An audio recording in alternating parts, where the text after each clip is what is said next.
Hey guys, welcome back to the channel. This is a story about what if Shinigami gives a gift to Naruto at birth. Before I start, please support for more amazing content and do consider subscribing to my channel and share this video with your friends. This is written by Writing Bunny and link in description and support writer. Let's start the video. Through the eyes of death, Naruto was running through the streets. He was weaving through the crowds of living citizens of Konoha with expert grace. His pursuers were less skilled at passing through busy streets and he was gaining on them. But his bright orange jumpsuit shone like a beacon amongst the moderately dressed people and they managed to keep him within their sights. Naruto didn't mind. He loved the thrill of the chase. That was why he splashed the two Chunin with neon orange paint. He threw a glance over his shoulder. They had left the busiest avenue and the two enraged shinobi were gaining on him again. He smirked. Everything was going according to his plan. He kept his pace and headed to a certain lane. The two were almost upon him. He turned to a side street and sped up. The pair followed him. Naruto pulled on a ninja wire nearly invisible to anyone who didn't know it was there. The two Chunin entered the alley exactly as the trap sprung. A tripwire made them stumble while the stack of empty crates piled up near a wall toppled over. Naruto laughed as his pursuers were buried underneath them. He listened to their angry shouts for a while before heading off. He wanted to be far away when they finally dug themselves out. He noticed Iruka-sensei lurking behind a fence. Naruto saw him through his concealing genjutsu, it covered his body perfectly, but it couldn't hide his soul. He pretended not to notice him until the teacher grabbed his collar. Then he pretended surprise. Iruka-sensei. What are you doing here? Why aren't you in class, Naruto? The academy instructor chastised him. The graduation exam is in less than a week. Do you want to fail again? Of course not, he boasted. I'm an amazing ninja. I'll graduate with no effort at all. Naruto, Iruka spoke in a patient tone, you can't even do a single bunshin. How do you want to graduate? Just you watch, the boy grinned, I'll graduate this year for sure, believe it. I'd believe it if you put as much effort to your studies as you do to your pranks, the teacher chastised him. But that stuff is boring, he pouted. Iruka just sighed exasperatedly and dragged his unruly charge to the classroom. Naruto wasn't boasting. He really could graduate if he wanted. Even though the simple bunshin was still giving him trouble, he could do the Mizu bunshin almost with no effort as long as there was a water source nearby. The problem was he couldn't explain where he learned it. If most people in Konoha treated him like plague now, he didn't know what they would do if he confessed he could talk to dead people. That was his ability, he could see people's souls, both alive and dead. He figured he gained it when the Kyuubi no Kitsune was sealed into him, whether thanks to the demon itself or the touch of the death god, he wasn't sure. It wasn't like he could ask. He wasn't supposed to know about the sealing, but there were too many souls lurking around speaking about it. It wasn't easy to find a spirit that would talk to him. The ghosts wandering around were the souls that couldn't find rest, thanks to something from their lives waiting on their conscience, chaining them to the earth. They tended to pace aimlessly, muttering about whatever was bothering them. Only a few retained their minds and were able to hold a conversation with him. Some of them called him names, seeing him as the demon, but he didn't hold it against them. He could see the sheer terror they went through reflected in their aura. If attacking him verbally helped them find their rest, they were welcome to do so. He just hated when they touched him. It was so cold and it sent icy shivers through his body, like the sun stopped shining for a moment. That was also the reason he wore orange and pranked people so much. He had to assure himself he was still alive and not one of the colorless cold apparitions idling around. When he met a ghost of shinobi willing to talk to him, he considered it a huge success. Some of them talked about the missions they undertook and sometimes died on, but some even showed him some of their tricks. Naruto tried his best to remember and recreate them. It made the bulk of his ninja knowledge. He had a lot of holes in his basic education, but he knew some of the advanced stuff. Naruto was sitting at his desk in the academy classroom, utterly bored as Iruka-sensei droned about the history of Konoha. Naruto.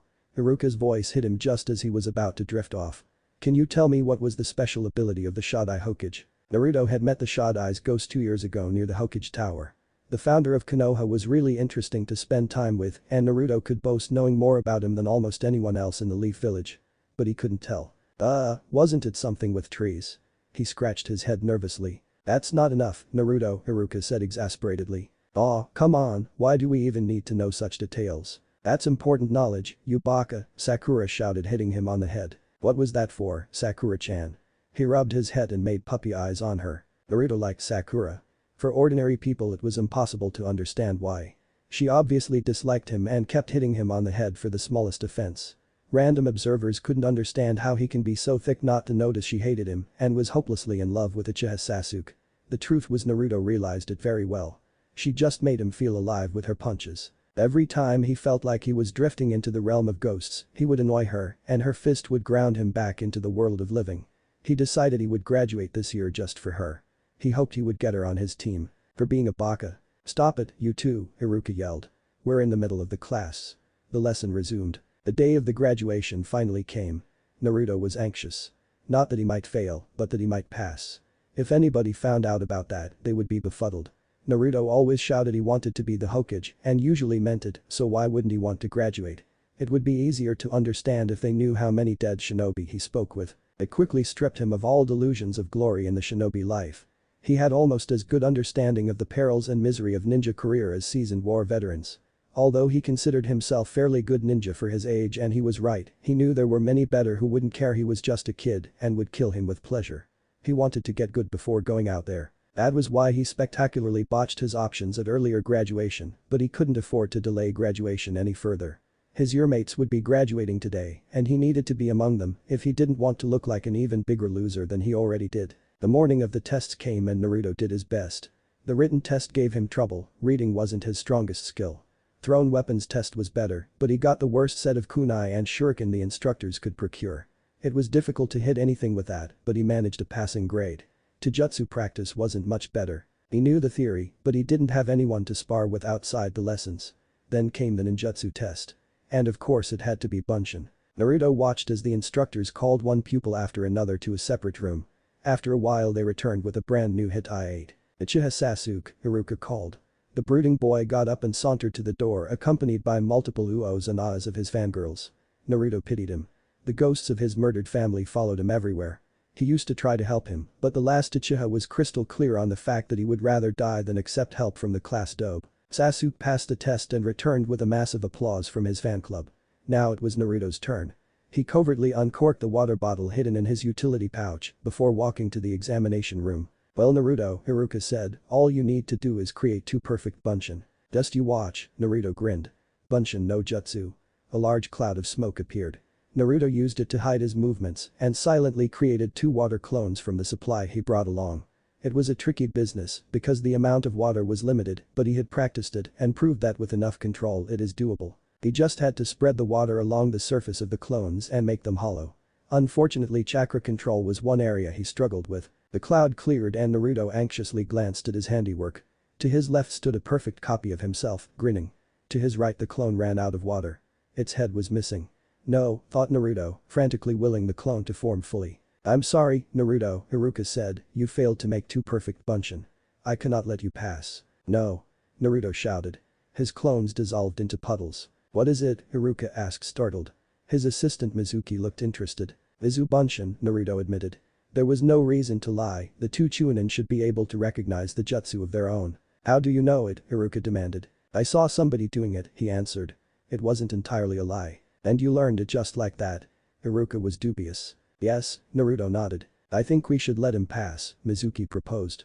"He made 1 perfect clone. He was supposed to make 2, Haruka objected. "I ran out of water," Naruto explained. "If I had more, I could make an army of Mizu Bunshin." "There won't be always a supply of water at hand, Naruto," Haruka said. "I'm sorry but I can't let you pass, that is unless you can make 2 perfect Bunshin, and this time the regular kind, no fancy water jutsu." "Okay," Naruto said subdued. He still had chance. He concentrated and tried to create the basic Bunshin. "Control," he thought. "Use just the precise amount of chakra and you'll make it." The cloud of chakra dispersed, revealing 2 sickly pale and deformed apparitions keeled over on the ground. Naruto grimaced. He had made better attempts before. "I'm sorry, Naruto, but I cannot let you pass," Haruka said grimly. "Isn't it harsh?" Mizuki asked. Naruto didn't understand why was the silver-haired instructor trying to help him. He had never cared for him before. Probably doesn't want to deal with me anymore, he decided. No, and this is final. If he can't make perfect Bunshin anytime, that he'd just be a hindrance to his teammates and can get them all killed. Naruto was sitting on the swing in the academy yard. He watched the happy graduates and their proud parents celebrating today's success. Fools, he thought. They had no idea what they were getting themselves into. He reckoned most of them would be dead soon, especially Sasuke's fan club. Lot of dead fresh genin gathered around to haunt their teachers for failing to prepare them properly. The academy graduation test was wrong and narrow-minded in his opinion when it failed him and let airheads like them pass. They should do something else, like give them a simulated mission and grade how effectively they could complete it. He could then show off a lot of skills the current test didn't even touch upon. "Hello Naruto." "Hello, Mizuki-sensei." The boy slowly turned to the newcomer. "Iruka doesn't mean to be harsh," the teacher said, "you must understand." Naruto understood. He could see Iruka's love to his students and his pain over the loss of his parents. Talking to ghosts made him surprisingly well informed. He just couldn't speak of any of this. He wants you to be prepared the best before you go out to the fields. It's dangerous out there. "No kidding," Naruto thought but said nothing. "But I see you are a talented boy who really deserved to graduate this year. This is why I'll tell you what Iruka hid from you. There is another way to graduate." Naruto perked up. Not that he wanted to become genin so badly, but because something stunk about this situation.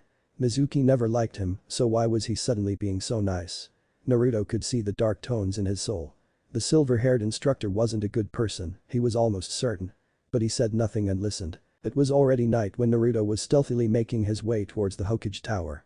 It was supposed to be the best guarded building in whole Konoha, but when somebody had talked with the spirit of the architect, it was possible to find a safe way in. It wasn't easy by any means, but Naruto was a crafty young ninja and knew a few tricks to fool intruder detecting seals, thanks to another ghost who shared his knowledge with him. The window of Hokage's office wasn't closed. Naruto sneaked through the gap. He dropped to the floor and released the transformation, making him appear like an animal. This was another of his secrets. He could really change his shape, not just appearance, but when he transformed into something of different size, it was very draining on his chakra. He took a look around. Where was what he came looking for? The side door opened and the Sandaime appeared there. "What are you doing here, Naruto?" Naruto was sitting on the grass near the shack. Mizuki told him to wait. He was studying the Forbidden Scroll. The first jutsu was a godsend. The Kage Bunshin was exactly what he needed. He carefully studied the description and then started practicing. A few hours later he leaned against the wall with a satisfied smile. He had made it. He was tired, but he was happy. Nothing stood in the way of his graduation now. He waited for Mizuki to appear. Iruka came instead. "What are you doing, Naruto?" the Chunin instructor asked desperately. "Oh no," thought the boy, "this wasn't supposed to happen." "What now?" "Iruka-sensei," he flashed him his patented wide grin. "When in doubt, play dumb. That strategy usually paid off. Look, I already learned the jutsu. Can I graduate now?" "Naruto, who told you that?" Iruka demanded. "Mizuki-sensei did. He told me if I learn one jutsu from this scroll, I'll graduate." That was when Mizuki finally showed up. Naruto saw him in time, but Iruka first noticed him only when the kunai flew out of the tree. Naruto jumped out of the way.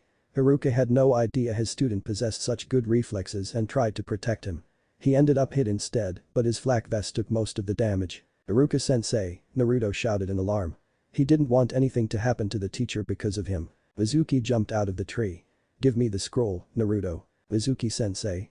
The boy put on his best confused expression. "What's going on?" "Naruto, don't." Iruka shouted. "Whatever happens, don't give him the scroll.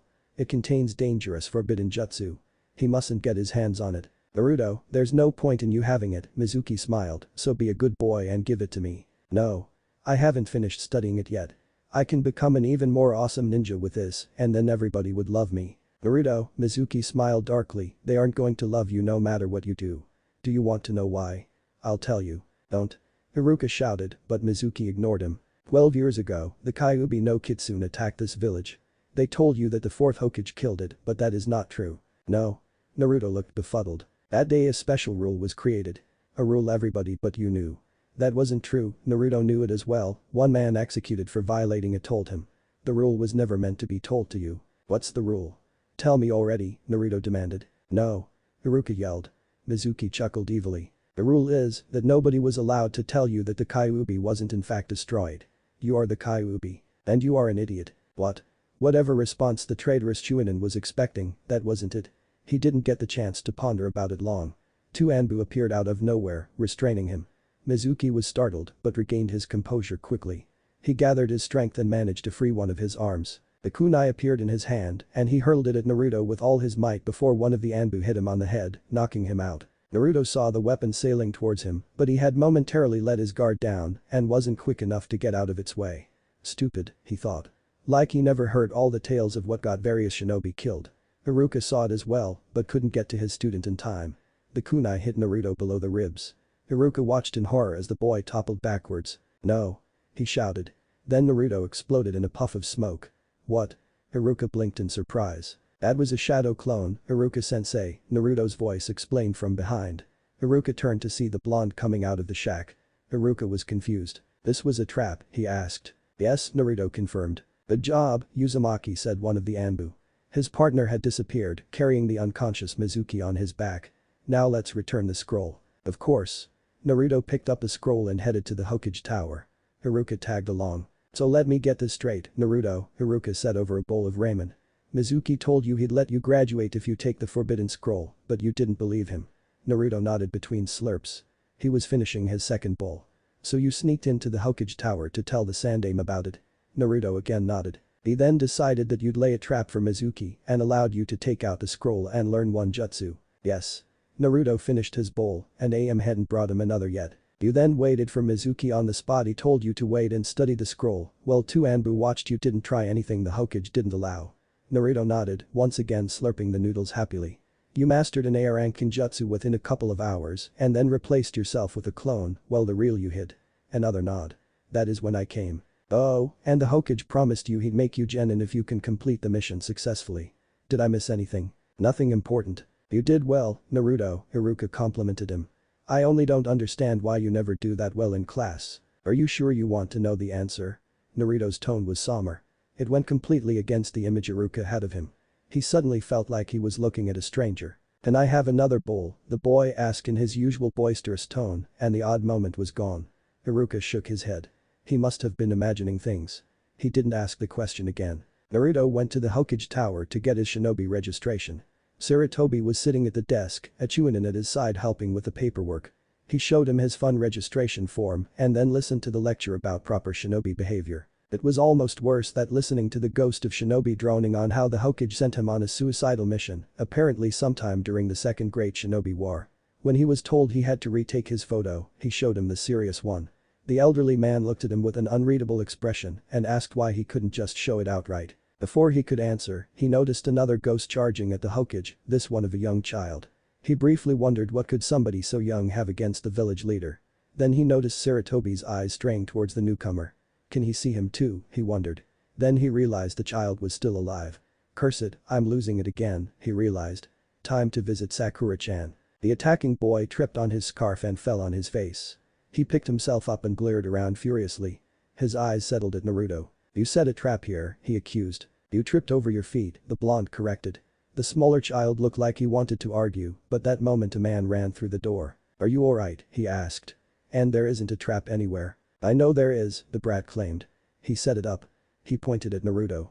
The orange-clad fresh genin didn't see what his problem was, but he definitely didn't like his attitude. "Don't blame your clumsiness on others," he said. "I'm not clumsy."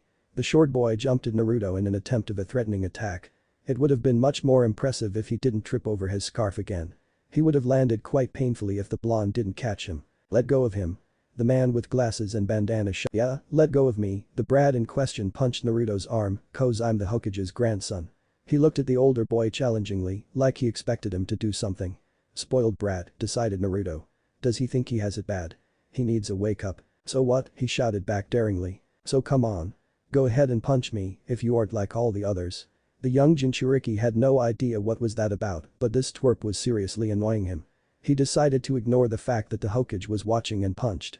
He barely put any force behind it, but the younger boy was so surprised that he fell down and stared at Naruto stupidly. "How dare you?" yelled the bespectacled man. "How dare you punch the honorable grandson? And you, honorable grandson, don't lose your time with the likes of him. You should focus on training instead. If you learn shinobi arts from me, an elite tutor." Naruto listened in disbelief as the man droned on. "This is what the poor kid has to put up with every day. Most ghosts aren't that bad. I owe him an apology." "Bah, I'm not apologizing to anyone." He noticed the kid was slowly inching towards the door. He decided it was a good idea. He already handed in his papers and he didn't have to be there anymore. He quietly made his way out. The man with bandana didn't even notice it, still engulfed in his monologue. So was the dead guy behind the Hokage. Naruto noticed he had picked up a stalker. Not another one, he groaned inwardly. But unlike Hinata, he didn't need his special sense to detect this one. The mop of dark brown hair was popping everywhere, around corners, behind trees, above a sideways held camouflage cloth. The blonde decided that enough was enough. He turned around and snatched the cloth away, revealing the completely unashamed figure of Hokage's grandson. "Impressive, you could see through my cover," the brown-haired boy said. Not impressive at all, considering your utter incompetence, thought Naruto, but before he could say it, the brat continued. It seems the rumors about you are true. That depends. I'll make you my boss. What? Just what I need, being a boss to a tiny whiny brat. You heard me. You'll be my boss and in return you'll have to teach me a jutsu. Really a spoiled one, the blonde scowled. Please, boss. The child unleashed the dreaded puppy dog eyes. Naruto never had to face them before and thus had no reason to develop a tolerance. Besides, it sounds good to be called boss for once, he thought. Now what to teach him? He smiled. He had the perfect idea. It might even give that stuffy teacher of his an aneurysm. Naruto and Konohamaru, as his self-appointed apprentice introduced himself, were taking a break from their training. The blonde had to admit that his new pupil wasn't a bad character, that is when he wasn't currently being a brat, which didn't happen often.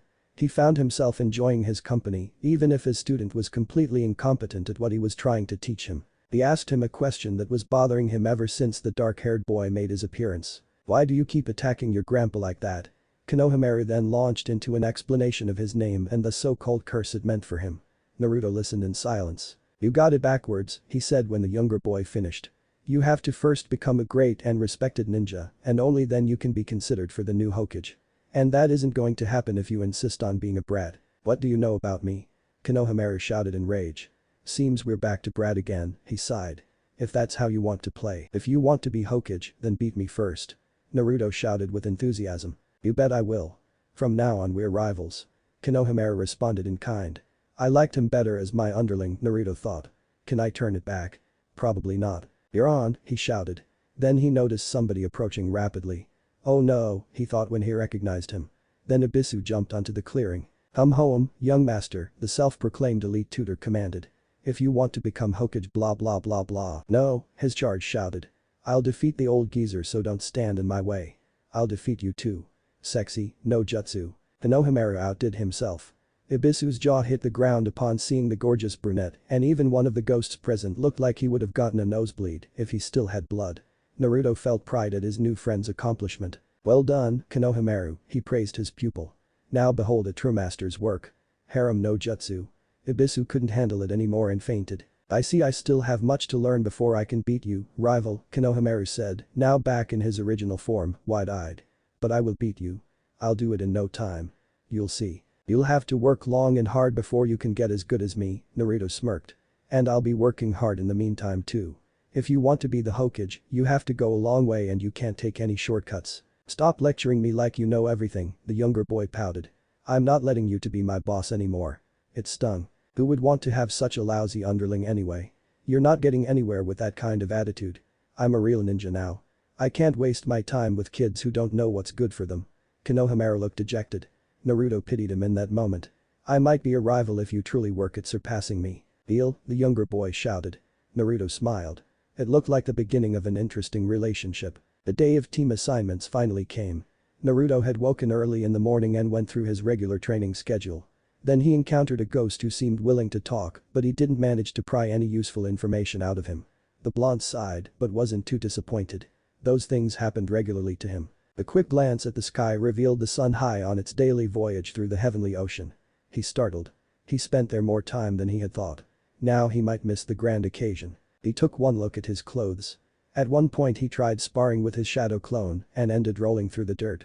The sweat he had worked up in the unusually hot weather didn't help either. He wrinkled his nose. He would have to change before going to the academy. He ran home at the highest speed and took a quick shower, then put on his best orange jacket. It looked almost the same as all his other ones, but this one had less tears in it. His stomach rumbled. He had no time to prepare breakfast, but he could grab something ready. Unfortunately his fridge was understocked, the only available option being a carton of milk. Naruto sniffed it suspiciously. It had been there for quite some time. Was it still good? The boy wasn't sure, but his growling stomach overrode his brain. He downed it in a few gulps. He wiped his mouth in his sleeve and ran towards the academy. It turned out he wasn't as late as he had originally feared. When he surveyed the room, he noticed several people he knew had passed were still missing. He had to answer the uncomfortable question of what he was doing there when he failed the graduation and then looked for a place to sit. There seemed to be 2 places empty besides Sasuke, but he could see his parents sitting there. There was another next to Hinata, but he feared the stalker girl might faint at his close proximity. He had once considered getting close to her, but he refrained in the end. He didn't want to drag her into his world. Then he noticed two latecomers nearing the classroom and his decision was made. He sat right into the misty form of Uchiha Mikoto, ignoring the chill running through his body. He got the faint impression that the dead matron scowled, but he didn't care. He watched with amusement as Sakura and Ino fought furiously over who got into the room first. He couldn't decide whether their rivalry was funny or annoying. The girls finally burst through the unfortunate door and Sakura walked up to Naruto. "Move out," she commanded. "I want to sit next to Sasuke." "I can't see why," thought Naruto. Uchiha Fugaku was already occupying the seat, sneering at the world. "And you sit next to me," he pouted. She scowled. Ino scowled. Mikoto, standing beside her, mirrored the action. "Please," he added. Sakura instead of answering just hit him on his head and jumped over him right into the body of Uchiha Fugaku. The dead clan head sneered and then turned to Naruto. "It's your fault," he said. The blonde ignored him. He never understood why the Uchiha clan acted like their demise was his fault. He knew he shouldn't show any sign of noticing the spirit at all, but he couldn't keep the scowl from his face. The clan patriarch took offense. He struck the boy. Even though he couldn't physically harm him, the cold floating into his veins was very, very uncomfortable. Naruto couldn't bear it anymore and jumped from his seat. Unfortunately at that moment a boy sitting in the lower row, Kauta was his name, moved and pushed Naruto in such a way he fell right on Sasuke. Their faces touched. "Oh no," thought the blonde. He pushed himself off, but the damage was already done. Sakura towered above him, her eyes blazing with fury. Ino's figure was only slightly less menacing. Naruto knew he was in for it. "Well, I said I needed it just yesterday." Naruto pushed himself into his seat. "That was more than I bargained for," he thought. His whole body was hurting, and even his enhanced healing would take quite some time to undo all the damage the enraged Sasuke fan club had inflicted. Every occupant of the classroom, dead Uchiha included, was sneering at his misfortune. Finally Iruka-sensei entered the classroom and everybody's attention turned to him. "Quiet," he ordered and the chatter died down immediately. Then he launched a speech about their upcoming duty as shinobi of Konohagakure and the various perils accompanying their career choice. If he really wanted to make a lasting impression, he shouldn't be so boring, Naruto thought. He noticed several people dozing off, not only the obligatory slacker Shikamaru. Finally the speech ended and the main event came, namely the team assignments. Naruto watched with mild interest as various names were called and the genin in question reacted to their placement with either joy or disappointment. He waited for his name to come up. Finally. Team 7. Uzumaki Naruto, he perked up. Haruno Sakura, he jumped with joy. Just what he had wished for. And Uchiha Sasuke. No. Was he really stuck with the entire Uchiha clan? He groaned in disappointment even as Sakura cheered on the victory of true love. Why does an outstanding shinobi like me have to be in the same team as the prick over there? Sakura looked at him like he just murdered her puppy. Good. Maybe that ridiculous display would make them reconsider the team assignments. Haruka scowled at him. Or maybe not. "Naruto," the teacher started in a patient tone reserved for the slowest of pupils. "Does he really think I'm that stupid? He should have learned that lesson with Mizuki. The teams are made to be balanced. Sasuke's scores were the best out of the 27 graduates, while you were the dead last. I want to see what good would his scores do to him once we're attacked by an enemy squad," Naruto thought grimly. Whose bright idea was it to let bureaucrats who probably weren't in the field since their genin days teach here anyway? "Once I'm Hokage I'm going to change it. Just don't get into my way, dead last," Sasuke muttered. That was another reason he didn't want to be on the same team with the last Uchiha. His ego was so big that it could pass as a team on its own. He said so loud. Sakura punched him, Iruka sighed exasperately. He proceeded to read the assignment of Team 8, clearly considering the matter closed. "In the afternoon, we'll introduce your jounin senseis," said Iruka once everyone was placed on a team. "Until then take a break." The students started to disperse, discussing the pros and cons of their new squads. Sasuke rose silently and walked out of the door, Sakura following him like a lost puppy. Sasuke pretended she didn't exist. Naruto scowled. This wasn't good. They were supposed to be a team and they weren't able to get on with each other. That would make them fail their sensei's test for sure. Naruto had heard about the test from one poor little graduate who failed it and was so desperate he committed suicide. He then wandered around the training grounds, muttering about teamwork, bells and one-eyed perverts.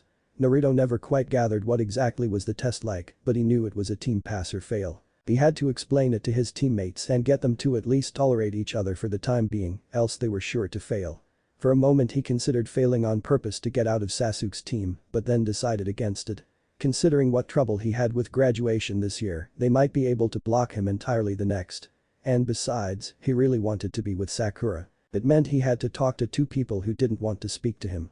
He sighed and went to search for his wayward teammates. He found Sakura easily, she was sitting alone on a park bench, looking dejected.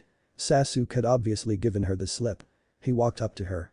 She gave him an angry glare and proceeded to ignore him. This wouldn't do. "Hello, Sakura-chan," he greeted her. She didn't deign him with an answer. "Can I sit with you, now we are teammates?" "No." Her tone didn't leave any doubt she really meant it. That wasn't good. "I need to talk to you," he announced. At last, she scowled. "It's important," he said seriously, but she was unimpressed. "I'm not interested. It's about the team." He couldn't give up. It didn't sit well with her. "I said get lost." Her cute face scrunched in annoyance. "That's a bad attitude to have," Naruto couldn't help but say. It wasn't the smartest thing to do. "I said shut up, baka." Sakura cracked her knuckles. "Do you want to stay in the team with Sasuke?" He fired his most powerful weapon. She hit him. "Leave me alone." The pink-haired girl shrieked. "I'd won Sasuke's heart a long time ago if you weren't interfering all the time. I don't want to have anything to do with you." "That's a problem," he pointed out, "we're teammates now, remember?" At last. Her eyes were blazing with fury. Naruto realized that reasoning would get him nowhere and left. He tried to talk to Sasuke, but he doubted he'd get a better response. He found the dark-haired boy on a balcony, eating his lunch and brooding. His family stood with him and greeted Naruto with icy glares. Sasuke simply ignored him. "I need to talk to you." No reaction.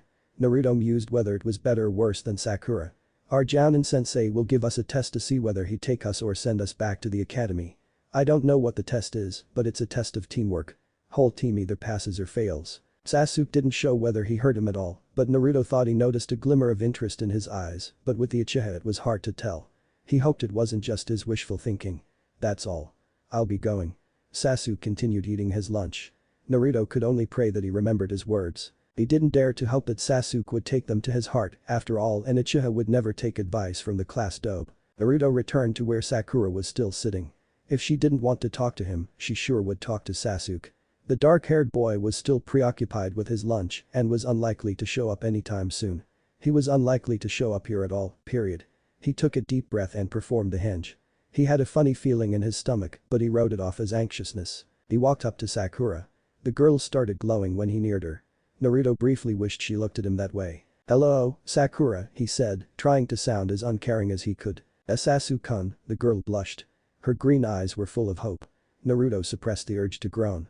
Was that how their team was going to be? There were dead fangirlish excuses for Kunoichi running around everywhere. "Sakura, I have to talk to you about the team." "Yes, Sasuke-kun," she beamed. "We're together.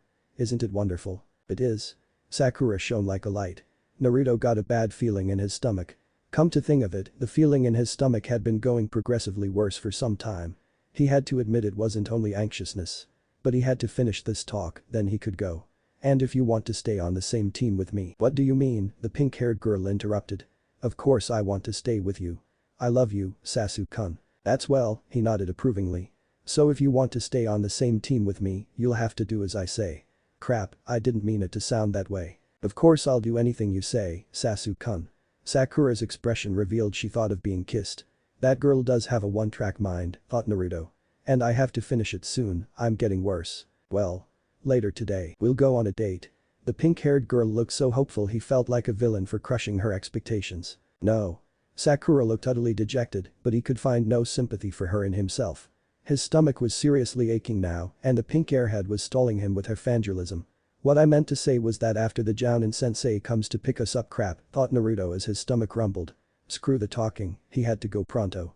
"I'll tell you later," he said and ran towards the facilities. He ended up staying too long there, all the time cursing the spoiled milk he had drunk for breakfast. Why couldn't he go hungry? If it makes them fail the test. When he finally dared to leave the toilet, the break was almost over. Sasuke had finished his lunch in the meantime. Sakura had spotted him and trailed after him, making an utter fool of herself. He could only follow them into the classroom and wait for the Jounin to come. They had been waiting for hours now. All the other teams had left with their senseis, only theirs didn't show up yet. Even Iruka-sensei had gone home quite some time ago, so it was only the three of them and Sasuke's dead family now. They had made no secret about their displeasure with Naruto being on the same team as Sasuke, and they had quickly driven the orange-clad boy into the furthest corner of the room form the last Uchiha. The two living occupants of the classroom were ignoring him, Sasuke brooding, Sakura staring at Sasuke. Naruto was getting jittery.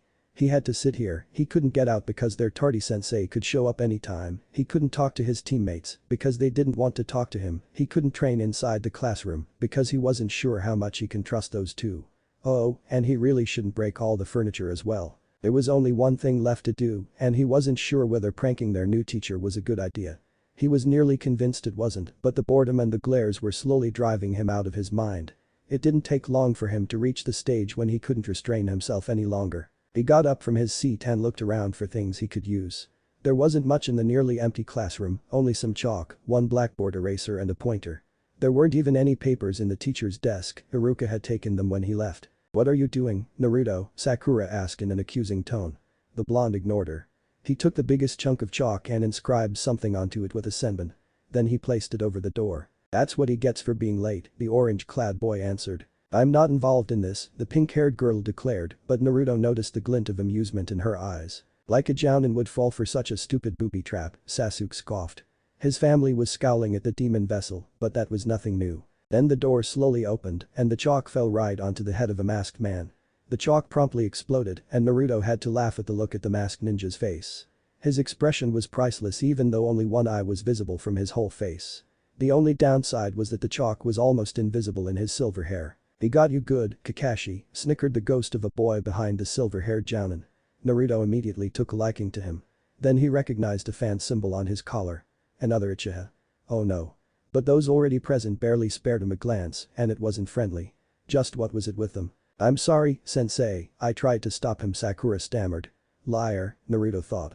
She was barely restraining herself from laughing at the sight of the ninja frantically trying to get the powder from his hair. Sasuke looked even more brooding than ever. His family on the other hand was clearly furious. What is he doing here? How dare he? The thief. And the traitor. Death to the both of them. Now that sounds like there is some interesting history there, the blonde mused. I wonder what it could be. How to say this, Kakashi scratched his chin through his mask. A white smear appeared on the black cloth. "My first impression of you is I don't like you guys." "What?" The Uchiha boy behind Kakashi shouted. "They're wonderful. Just like we were. Or is that why you don't like them? If only sensei was here." Sakura seemed downtrodden, Sasuke his usual broody self, the dead Uchiha clan was scowling fiercely than ever before. "Meet me at the roof in 5 minutes," he ordered and disappeared in a swirl of leaves. "I wonder how long we'll have to wait for him this time," Naruto mused. "It's not like the trip up there takes any more than a minute." As he walked up, another thought occurred in the blonde's mind. He's one-eyed and late. Could he be the same guy the dead kid was talking about? I hope not, because if he is, then we're in a world of trouble. They had been sitting on the rooftop for only a quarter an hour when the silver-haired man finally decided to show up. His mask was pristine black. "Good work with the chalk," the Uchiha kid following him told Naruto. He had to go home for a new mask. Naruto smiled at that. The dark-haired boy with goggles was startled. "You can see me?" Naruto nodded slightly. "Wonderful," he shouted. The rest of Uchiha clan was watching disapprovingly. The boy stuck out his tongue on them, to the amusement of Naruto. "Anything funny?" Kakashi asked. The blonde shook his head. Sakura scowled at him. "Stop it, baka." "Sorry, Sakura-chan." He flashed her his biggest grin. She scowled deeper. Some people were impossible to please. "Well, now everyone is paying attention," the jounin started, "let's begin with introducing ourselves." "What do you want to know?" the only living girl here asked. "How about your likes, dislikes, your dreams about the future and things like that?" the one-eyed man replied unenthusiastically. "Why don't you introduce yourself first?" Naruto suggested. "Yes," Sakura agreed. "You look kind of suspicious." "Yes," the dead Uchiha boy shouted. "So this is Hada Kakashi. He is the biggest prick you'll ever meet. His hobbies are reading porn, failing students and let's not forget reading porn, his dream for the future is to get an even bigger stick up his rear." Naruto had to bit his tongue to prevent laughing aloud. "Oh, me?" The masked man looked like it was the biggest bother ever.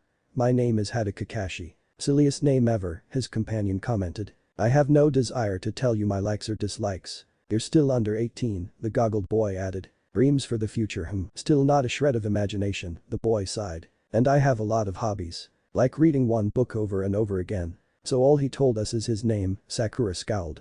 "I don't understand how she was the smartest girl in class if she cannot deduce anything from this," Naruto mused. Though compared to the rest of Sasuke's fan club. "Now it's your turn," Kakashi said. "Let's start on the right." "Yosh. My name is Uzumaki Naruto. What I like is cup ramen. What I like even more is when Iruka-sensei pays for my ramen. What I dislike is waiting 3 minutes for my ramen to cook. And my dream is to surpass the Hokage." "You told us nothing about yourself so don't expect us to tell you anything in return," he thought. "Hobbies, pranks, I guess." "I see," muttered Kakashi in a way that indicated he didn't see at all. Naruto was liking him less and less and he never liked him to begin with. Next, the Jounin commanded. My name is Uchiha Sasuke. There are a lot of things I dislike and I don't really like anything. Moron, the goggled Uchiha boy commented. And I can't really call it a dream, but I have an ambition. The resurrection of my clan and to kill a certain man. As expected from my son, Fugaku said. Kill the traitor, Sasuke. The rest of his clan nodded vigorously, only the one behind Kakashi looked troubled. Sakura looked at her idol with hearts in her eyes. Kakashi's expression was unreadable. Naruto didn't like it one bit. This was the first time he heard Sasuke say that and he was taken aback at the sense of dark purpose radiating from the boy. I definitely have to do something about it, he decided. Oh. And lastly the girl, the Jounin pointed at Sakura. It sounds like he didn't even bother to learn our names beforehand, Naruto realized. Did he decide to fail us the moment he was assigned to us? Well, looking at us I can't really fault him, but shouldn't he at least pretend to try? My name is Haruno Sakura, the pink-haired girl started blushing. The thing I like, her eyes flickered to Sasuke, well the person I like is her blush deepened, and, my dream for the future her face now competed with her dress. Oh yay. Just like Rin, grinned Kakashi's dead follower. What I dislike is Naruto. She didn't have to shout it, the blonde thought. I take it back, the boy with goggles said. She's nothing like Rin. My hobby is once more she looked at Sasuke and giggled. Kakashi rolled his single eye. Okay. So far for the introductions. Tomorrow we'll start our duty as shinobi. Yeah, duties. Naruto shouted, mostly to relieve the tense atmosphere. The attempt completely failed. First we are doing something only with the four of us, Kakashi announced. Not that again. His companion grabbed his head. Can't you skip it for once? Kakashi didn't answer, being unable to hear him.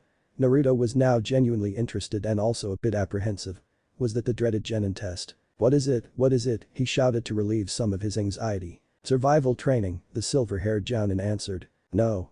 Anything but that, the boy with goggles wailed. Survival training, Naruto asked. Why is our first duty training, Sakura added. We had enough training at the academy. And it prevented you from chasing Sasuke more, didn't it? Naruto couldn't help but think. This isn't normal training, Kakashi explained. This time I'm your opponent. Can't you skip it for once? The dead Uchiha made a show of tearing out his hair. Then what is it? Naruto really wanted to know. Kakashi chuckled. The blonde could easily detect the nasty undertones. What's so funny, sensei? Sakura asked. Well it's just that when I tell you this you guys are totally going to freak out. Which is exactly what you want, you sadist, Naruto thought. Freak out, he asked aloud. He freaked out when sensei told us, his dead teammate revealed with a snicker. Of the 27 graduates only 9 will be chosen to become Genin, Kakashi announced. Liar, the boy with goggles shouted. The rest will be sent back to the academy. This training is a very difficult exam with a failure rate over 66%. In Kakashi's rendition it's 100, his companion commented. So he really is the one who drove that poor kid to suicide, Naruto mused, and he looks totally unrepentant. Sakura looked startled, Sasuke brooded. His dead family was furious. Don't you dare fail my son, Fugaku snarled. Mikoto nodded in agreement, the expression in her eyes fiery. Kakashi was oblivious to them. I told you you'd freak out, he started laughing. I really don't like him, Naruto decided. Shouldn't I fail on purpose just to get out of this freaky team? Then Kakashi's dead teammate kicked the giggling Jounin. Cut it off, he shouted. If only sensei could see you now, he would be ashamed. Naruto decided that this team had its redeeming qualities. What? But we worked so hard.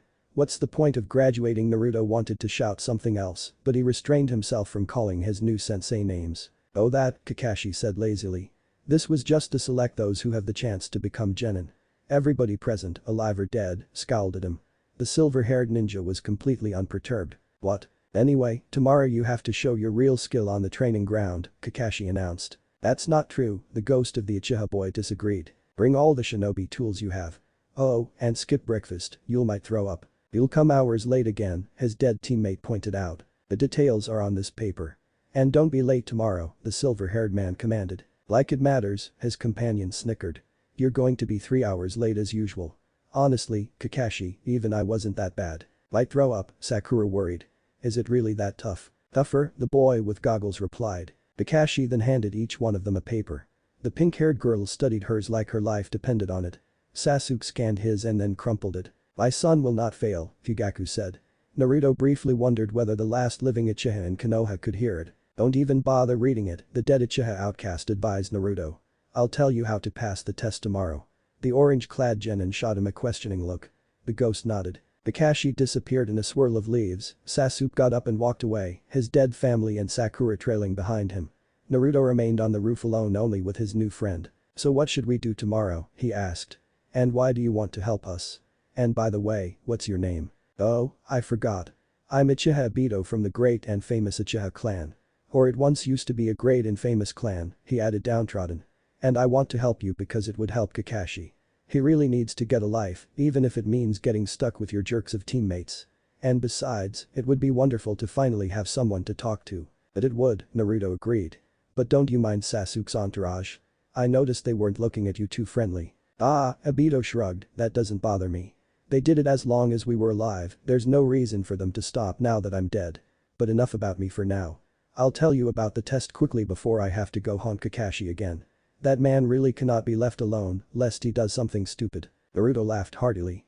This ghost was enough to endure the rest of his team for. Kakashi sat alone in his flat. He mused about the team he was assigned today. The Hokage really wanted him to pass them, he could tell that much. But truth be told, he wasn't impressed. It began when the Hokage took him to see Naruto's flat. He noticed a bottle of spoiled milk on the table. How can anyone actually drink this?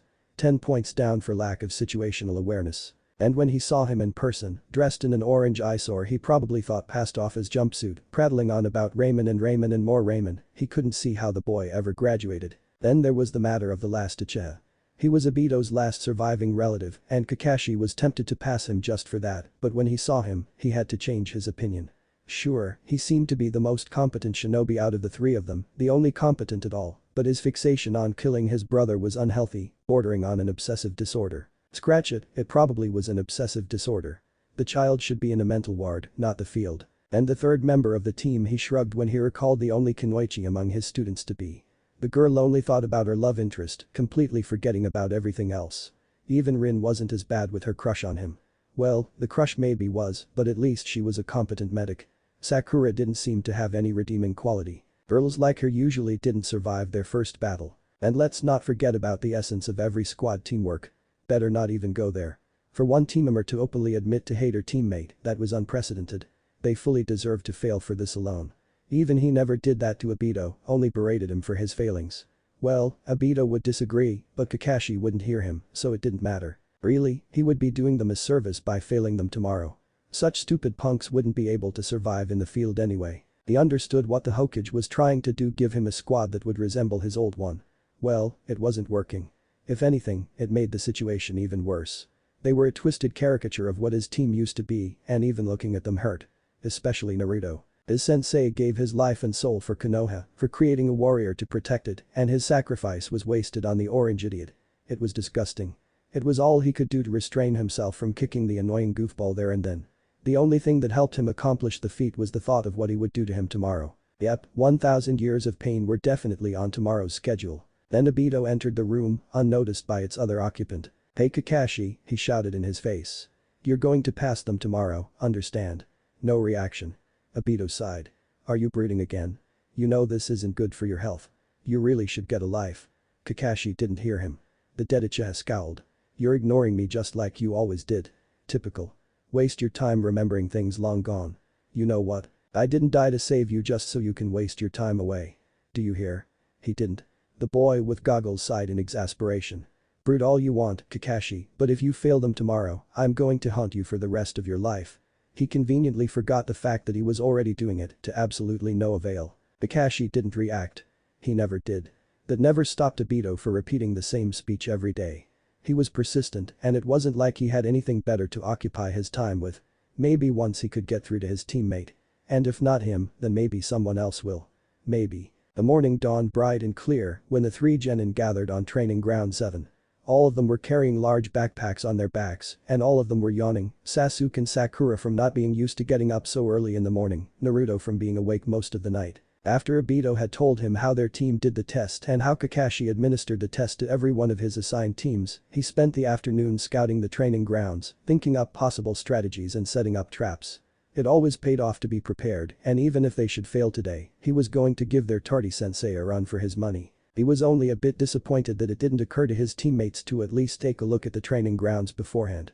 It wasn't like they slept through Iruka's lessons about always being prepared. Was Sakura too busy bothering Sasuke and Sasuke too busy avoiding her that they didn't have the time? Or was it because Sasuke was the awesome Uchiha and he didn't need to prepare in order to pass?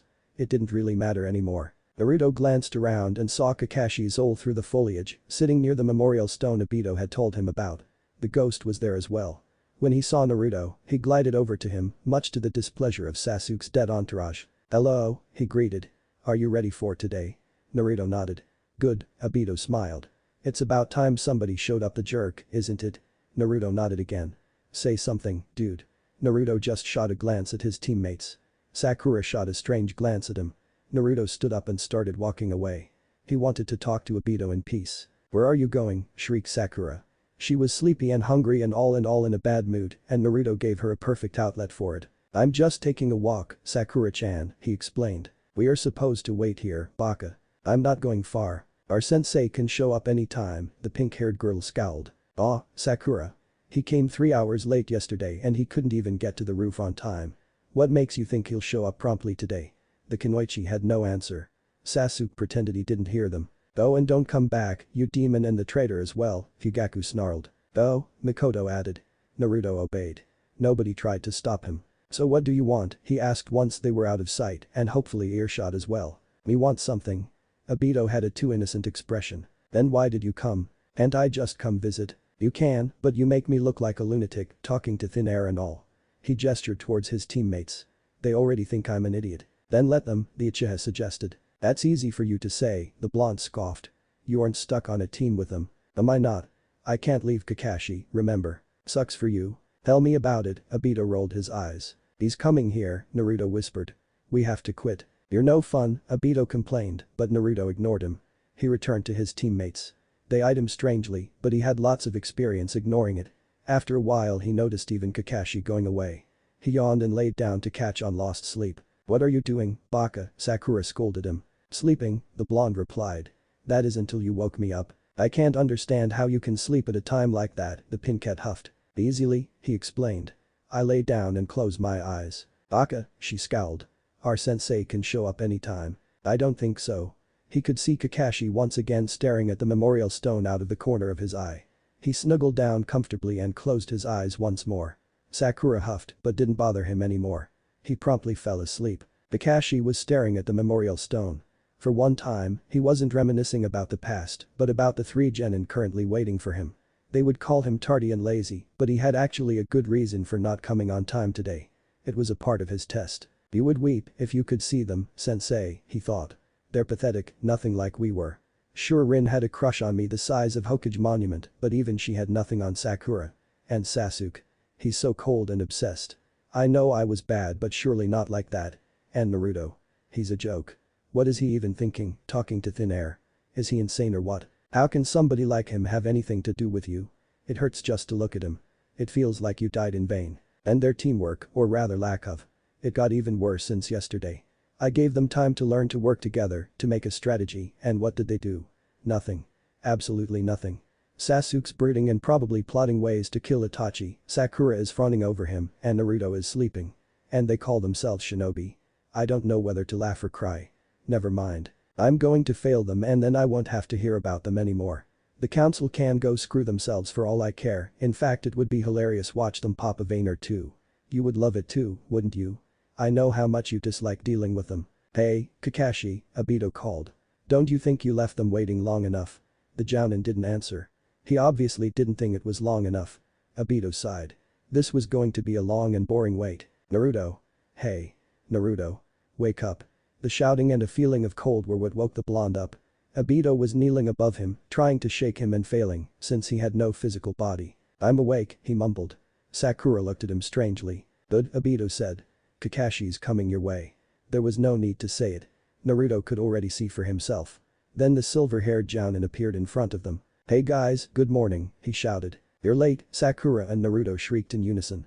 Kakashi didn't even acknowledge their outburst. "No excuse," Obito raised an eyebrow. "You're slipping, Kakashi." The man in question ignored even that and put an alarm clock on a nearby log. Naruto smiled inwardly. So far everything went like Obito had told him. "Okay, it's set for noon," the masked man announced. Then he showed them 2 bells tied with strings. "Here are 2 bells," he said like they couldn't see them for themselves. "Your task is to take these from me before the time's up. Those who don't have bell by noon get no lunch.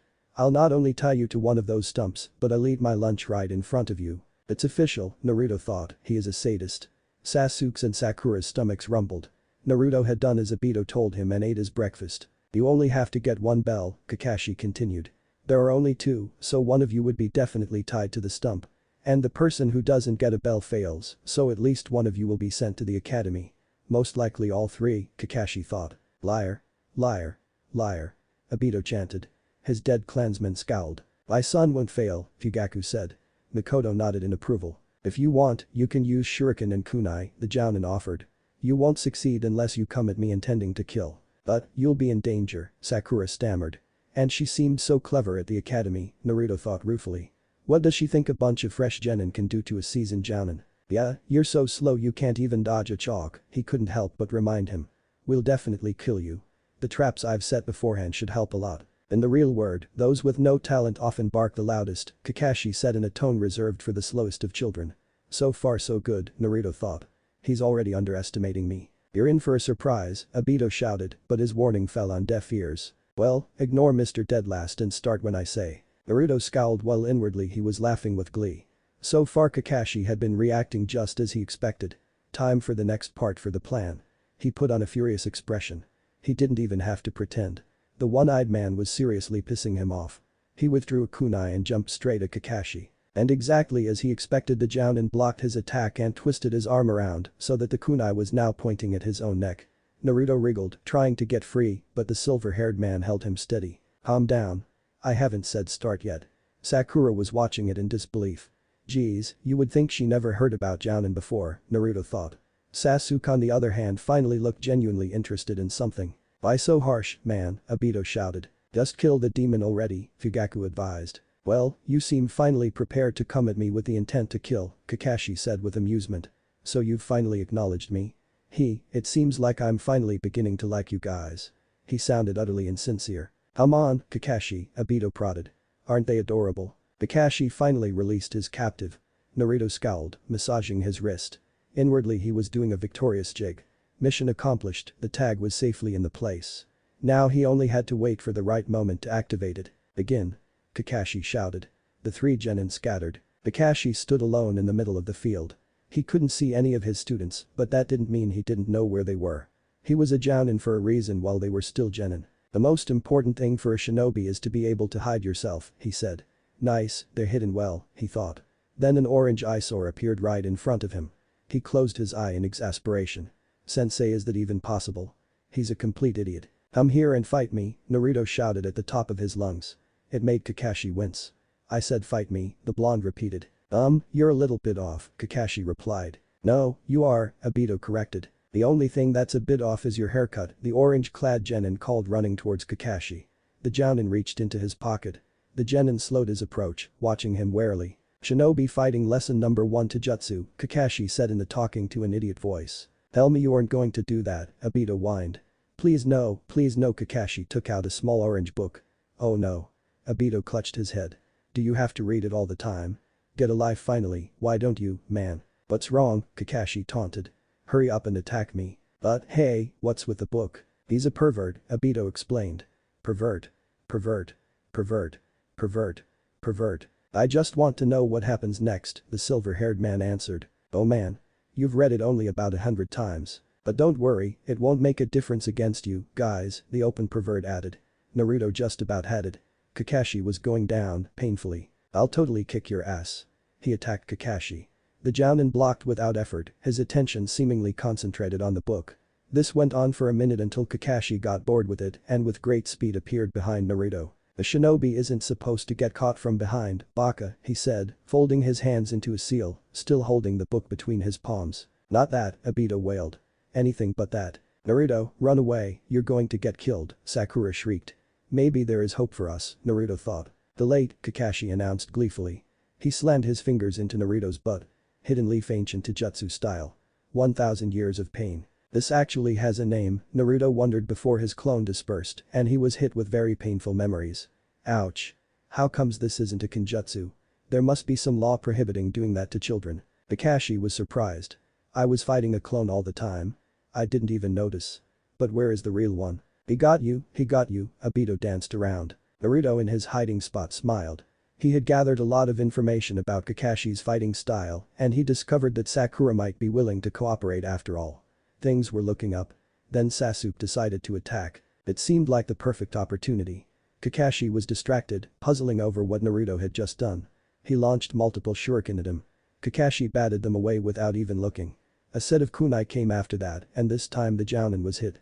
Or so Sasuke thought because the next moment he turned into a log. Power Emi. Crap. He now knows where I am. He quickly jumped from his hiding position, but it did him little good. Kakashi appeared right in front of him, the infernal book in his hands. So, the village's most powerful clan, the Uchiha clan. This could be interesting, he drawled lazily. Sasuke's only response were thrown shuriken. Such obvious attacks are useless, Kakashi taunted. That was when he noticed one of the projectiles cutting a wire. A trap.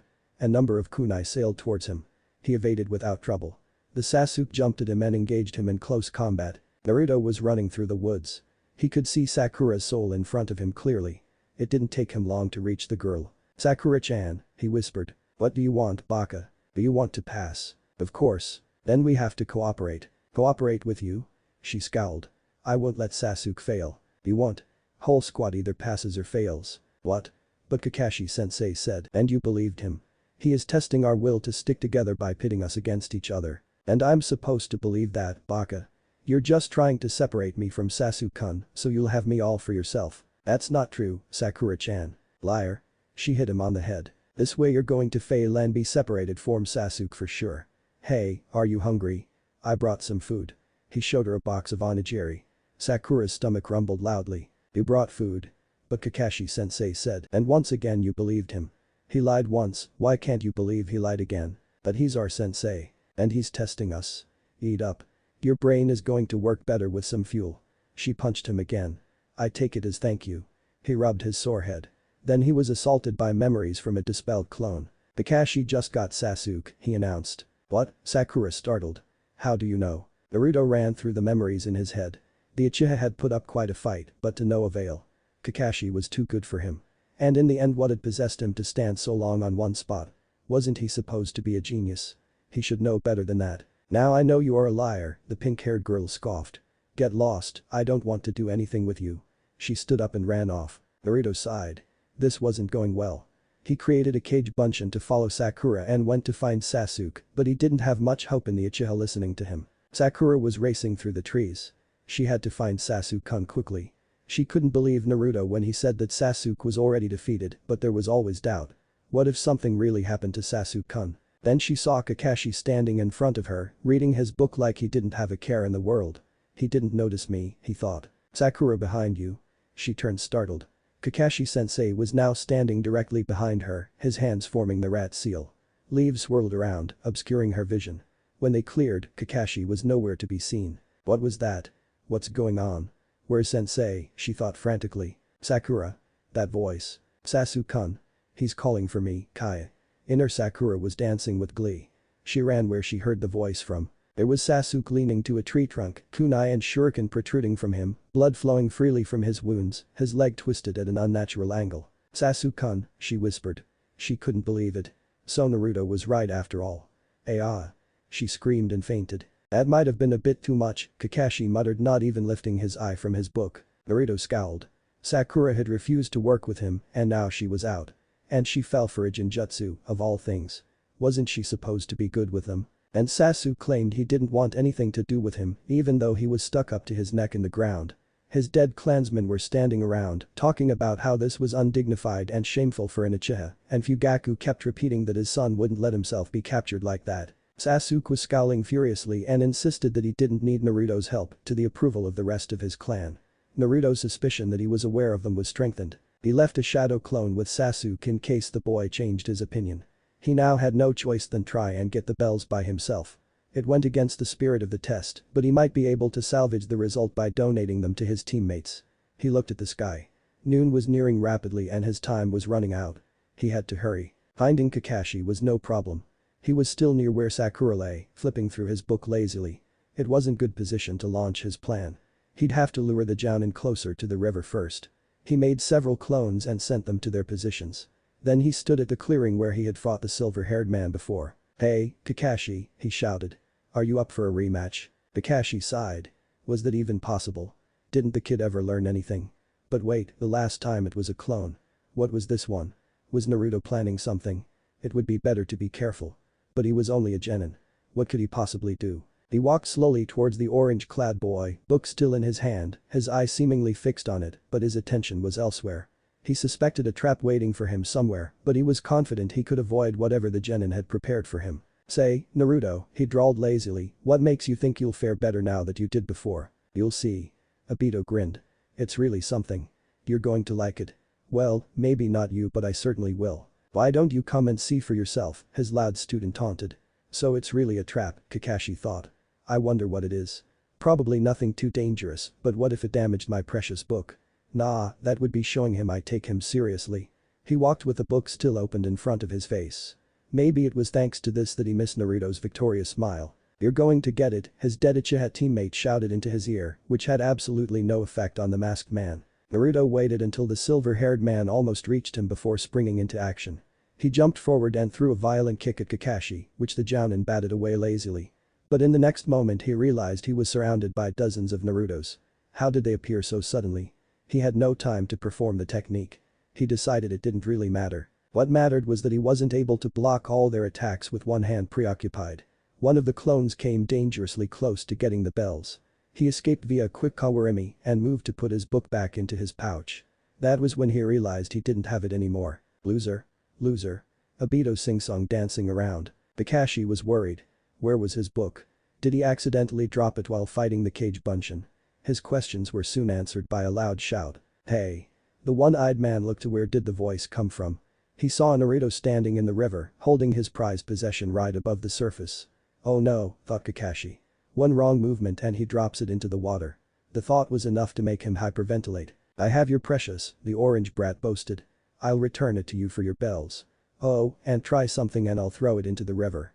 It sounded like a fair trade, but the genin had made a grievous miscalculation. He had touched Kakashi's pride and love. Such action couldn't go unpunished. Meanwhile the blonde was feeling quite pleased with himself. He had successfully lured his sensei into an area littered with transformed shadow clones. One of them had managed to successfully switch himself with Kakashi's book when the Jounin loosened his grip on it, and yet another had grabbed the Icha Paradise and exchanged himself with a clone standing in the river on a place surrounded with traps. Now he held Kakashi's prized possession hostage. From what Obito had told him, the one-eyed pervert would do anything to get it back. Kakashi reined his racing heart under control. He couldn't afford to do anything that would endanger his precious. He tried to play it cool. And why should I care, he shouted as disinterestedly as he managed. I could buy another one anytime. I suppose you might, the Jinchuriki admitted, but it wouldn't have the author's autograph with a personal dedication. How did he notice it so soon? Kakashi sweated. He owned you, his dead teammate gloated. Admit it and give him the bells. You must know you lost. Kakashi refused to admit he had lost. Not to a genin. His reputation as an elite Jounin of Konohagakure was at stake. If his peers ever got wind he got bested by the village's idiot, he would never hear the end of it. He was going to show that little upstart his place.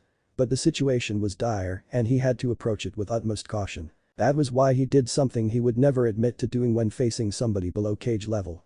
He reached to his headband and uncovered his left eye. So you like my present, Obito squealed. But aren't you ashamed of yourself, using it now? The living man, quite predictably, didn't respond. He opened his left eye. The red pupil with 3 spinning tama was revealed. I can see. Obito rejoiced. I can see. The only Sharingan user in Konoha surveyed the terrain around the Naruto holding his love prisoner. Several clones were standing guard around him and bright spots randomly scattered around indicated places with high chakra concentration. Some kind of traps, he mused. I wish I knew what exactly those are. Too bad I can't see through things, now it would come handy. Never mind. If I know where they are, I can avoid them. With that thought he covered his Sharingan again. I can't see, Obito wailed clutching at his eyes. I can't see. It's bad. Kakashi silently moved from his position. He had gathered enough information about the enemy, now was the time to act. A brief analysis of Naruto's defense was enough to show a glaring weakness. It was concentrated on the ground. He didn't see anything that would protect him from an attack coming from underwater. With his experience, the elite Jounin really should have known that not seeing something didn't mean it wasn't there. He reached the river not far from the genin's position, but he was hidden by a turn in the river. He quietly slipped underwater. It was cold and he couldn't see more than an arm's length ahead, but he was used to worse. He stealthily swam towards where Naruto stood. He oriented himself by his chakra signature. It was impossible to miss. He was almost there. Only a couple more strokes and he'd be in position to attack. He'd save his precious, and he'd show that little twit why he shouldn't have messed with him. Then his hand hit a ninja wire, completely invisible in the murky water, and he realized he was out of time. He jumped forward, or at least tried to. His feet found no purchase on the muddy bottom, and he slipped. He could only listen in terror as a loud splash announced his precious falling into the water. Desperation lent him speed. He reached the drowning book in an eye blink and jumped with it out of the water. He noticed Naruto's clones appearing around him, but he paid them no mind. One quick kawarimi got him out of their reach. "You poor dear," Obito cooed. "You almost lost your book." "Oh, woe to you." He seated himself in a tree and examined the mess that became of his precious. He realized it wasn't as bad as he originally thought. The orange book was dripping wet, but it wasn't thoroughly soaked. It wasn't in the water long enough for that. The damage would be minimal if he dried it carefully. But the mere fact that there was any damage infuriated him to no end. He plotted the most creatively painful ways to kill the culprit until the alarm rang. So late already? He looked at the sun. It indeed was noon. Well, at least the decision who to tie up is easy today. Naruto was fuming. He came the closest to the bells, at least in his opinion, and yet he ended tied to the stump. Why wasn't it Sakura? She's the one who did nothing. That's so unfair, he seethed. But it's also nothing new. It made him seethe even more. "Hey, you were amazing," Obito reassured him. "He actually used my eye." The blonde had no idea what was it supposed to mean, but he couldn't ask. He doesn't do it unless he fights really kick-ass ninja. Kakashi stood in front of the three genin, what little was visible of his face completely unreadable. He thought over their performance in the test. Sakura had proven herself completely useless, exactly as he had expected. Sasuke showed more battle prowess that he gave him credit for, but even he didn't show anything particularly surprising. Only Naruto managed to do that. He realized he had to completely change his opinion of the boy. He obviously had some ability and he was smart enough to use it. Once his rage over the stolen and dunked Icha died down, he had to admit that the boy was actually quite good. Maybe he isn't a disgrace to Sensei's name. I wonder why Academy Record said the opposite. But what was the most important thing? They showed absolutely no hint of teamwork. Even now they were staring ahead, not interacting with each other, except for Sakura's admiring glances for Sasuke. No matter how good their individual performance was, if they refused to work with each other, he couldn't possibly pass them. But maybe, just maybe, he might give them another chance. "Well," he started lazily, "there's no need for you to go back to the academy." Sakura perked up. She looked like an adorable puppy. Did she really believe she passed? Minus points for her. Sasuke barely acknowledged it. He looked like he considered his success a given. "Not that again," Obito yelled. Naruto sighed. Kakashi wondered what that could mean. "All three of you should quit as shinobi," he finished and let it sink. "Outrageous." Fugaku shouted. "You can't fail my son, thief. The Uchiha are better than you," Mikoto agreed with a nasty sneer on her pretty face. "I said not that again," the goggled-dead Uchiha whined. Sakura looked like somebody just kicked her puppy. Sasuke glared daggers. Naruto looked like he expected it. Most intriguing, the Jounin thought. "You quit as ninjas." Sakura stammered. "Why?" She was at the verge of tears. She couldn't be separated from her Sasuke-kun. "We won't be," inner Sakura assured her. "Because all of you are just punks who don't deserve to be ninja," he elaborated. Predictably Sasuke attacked him.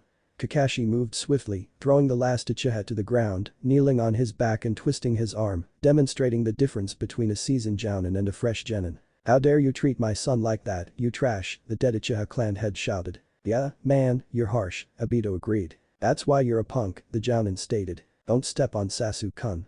Sakura screeched. Naruto winced. The volume was unbelievable. "Wow, she sure can scream," the goggled ghost commented. Kakashi ignored the disturbance and spoke seriously. "Are you guys underestimating ninja? Huh? Why do you think you were divided into teams and doing this training? Huh?" The pink-haired girl blinked. "What does that mean?" "That means," Naruto started, "that we are supposed to be a team. Can't you figure it out yourself?" "Shut up, Baka," she shouted. "Nobody asked you." "On the contrary," Sakura, the silver-haired man interrupted. She looked at him befuddled. "I ask every one of you." Naruto already gave his answer. "Can you do the same?" We were divided into teams because we are supposed to be a team." She looked at their sensei questioningly. She was unsure of her answer, but she couldn't come up with anything better. "And what about Sasuke?" Kakashi looked down on his captive. "What say you?" "Come on, Sasuke-kun," Obito mocked Sakura's fangirlish tendencies. "You're so clever and smart, you can get it in no time." Behind him Fugaku kept demanding Kakashi released his son. Naruto had to bite his tongue.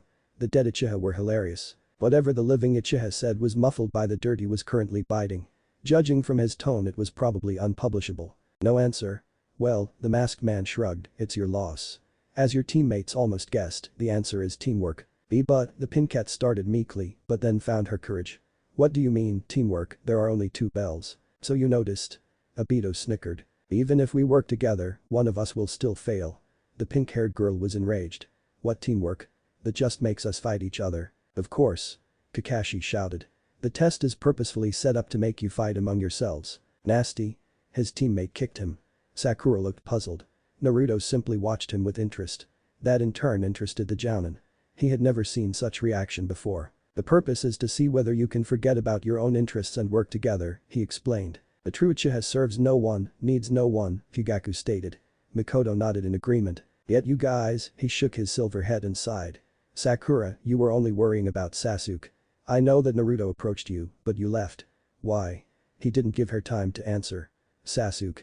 You just assumed the others would go into your way and tried to do everything by yourself. My son can do everything by himself. It's expected from my son. It was certain now. Sasuke could hear them, at least a bit. Naruto. You were running around by yourself. And what was that stunt supposed to mean? You were told to get the bells, not my book. You said we could use anything, the blonde replied. There was no rule about blackmail. I simply targeted something you didn't guard as closely as the bells. And teamwork requires willing teammates and I sorely lack those. How dare you?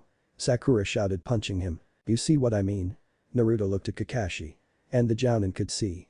It appeared that at least one of his genin had understood. But one was too little. He needed at least another one to get it before he would pass them. Who would have thought? He tilted his head. The dead last understand something the rookie of the year and the smartest Kunoichi just don't get. It makes me really wonder about the academy standards. You're not the only one, thought Naruto. Sakura was scandalized, Sasuke furious.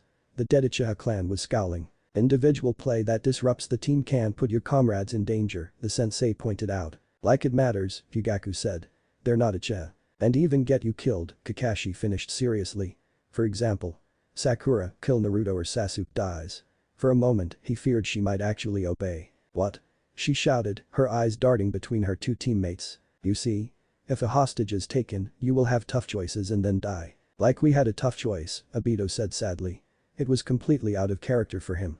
Naruto yearned to drag the story from him. You will be risking your lives during your duties. Look at this, he pointed at the memorial. The numerous names carved in the stone. My name. These are ninja who are recognized as heroes of the village. But they aren't just normal heroes. They are the heroes who died while on duty. This is a memorial.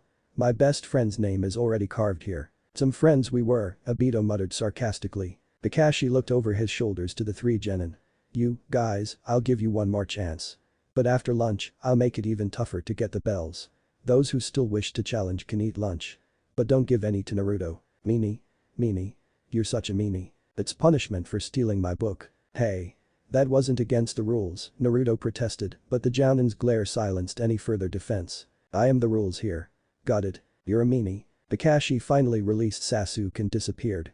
The Uchiha slowly picked himself up from the ground. This is another test, Obito hinted before chasing after Kakashi. You don't have to give me any food, the blonde said. I'm fine. Like we'd want to, Sakura muttered between bites. Naruto rolled his eyes.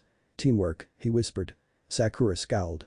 Sasuke looked thoughtful, though with him it was always hard to tell. My son will not fail, Uchiha Fugaku stated for who knows what time today. Then Naruto's stomach rumbled. Sasuke sighed. He handed the remainder of his lunch to his bound teammate. Here, he said. Don't feed the monster, his father shouted. Sakura stared at him wide-eyed. Hey, Sasuke-kun, sensei just said another lie, Sasuke wanted to say, but couldn't. He suspected the Jounin was listening on them. He had to make it look like he actually cared about Naruto more than his career, when in reality he only figured this was another trick test. Don't worry, he tried to placate the Kunoichi, I don't sense him nearby. Because he's well hidden. After lunch, we'll work together to get the bells. Without food, he'd just be in the way.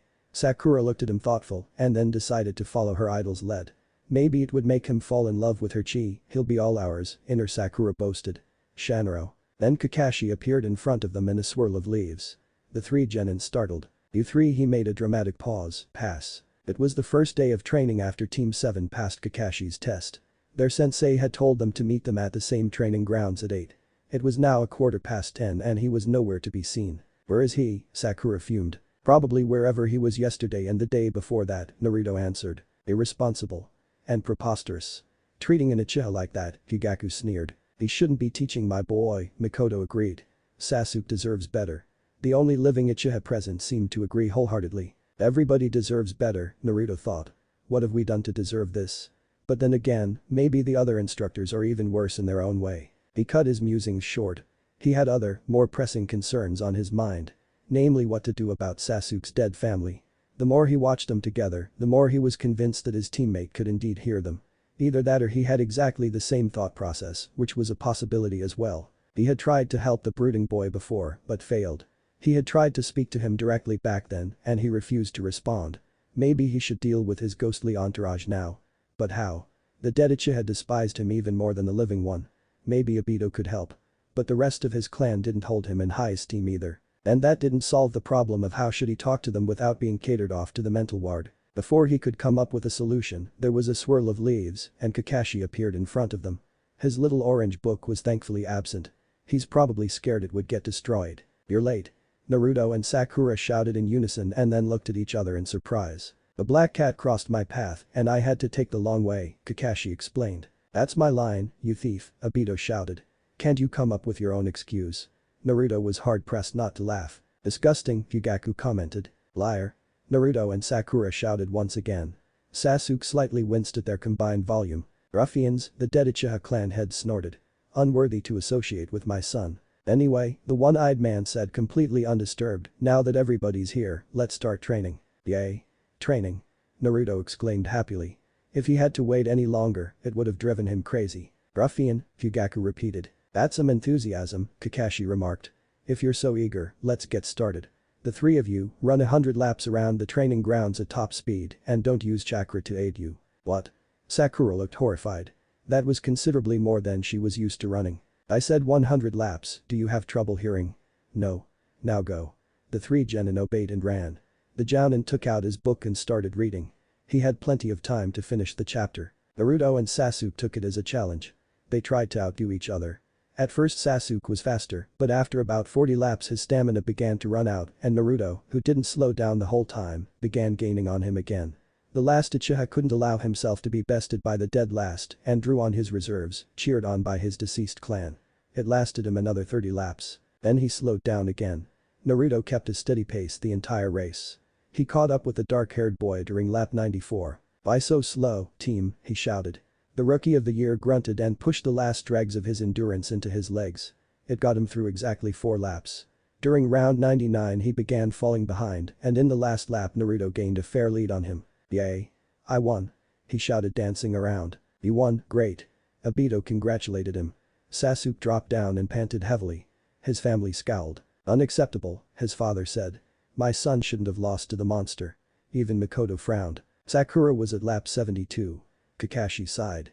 There was much work to be done if she seriously wanted to be a Kunoichi, though he had some doubts about it. Finally even the pink-haired girl finished and promptly collapsed. The open pervert closed his book with a slap. Well, now you finished the warm-up, we can start with the actual training, he announced nonchalantly. Sakura nearly panicked but was too winded to do it properly. Let's start with some light sparring, he ordered. Sasuke, Naruto, you two are first. The two boys obediently moved to the middle of the clearing. Taijutsu only for now. Begin. The Uchiha wasted no time in tackling his opponent.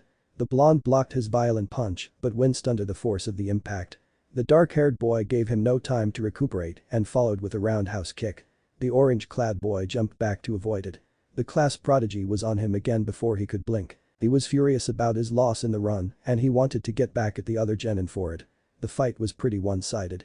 Sasuke was called the genius for a reason and Naruto's taijutsu was merely mediocre thanks to his lack of actual practice. He lasted as long as he did only due to his resilience, endurance and high pain tolerance. The last Uchiha was getting more and more furious. How comes he couldn't defeat the class idiot? He had hit him numerous times, but the dope just kept bouncing back. No matter how many times he pushed him to the ground, he always got up.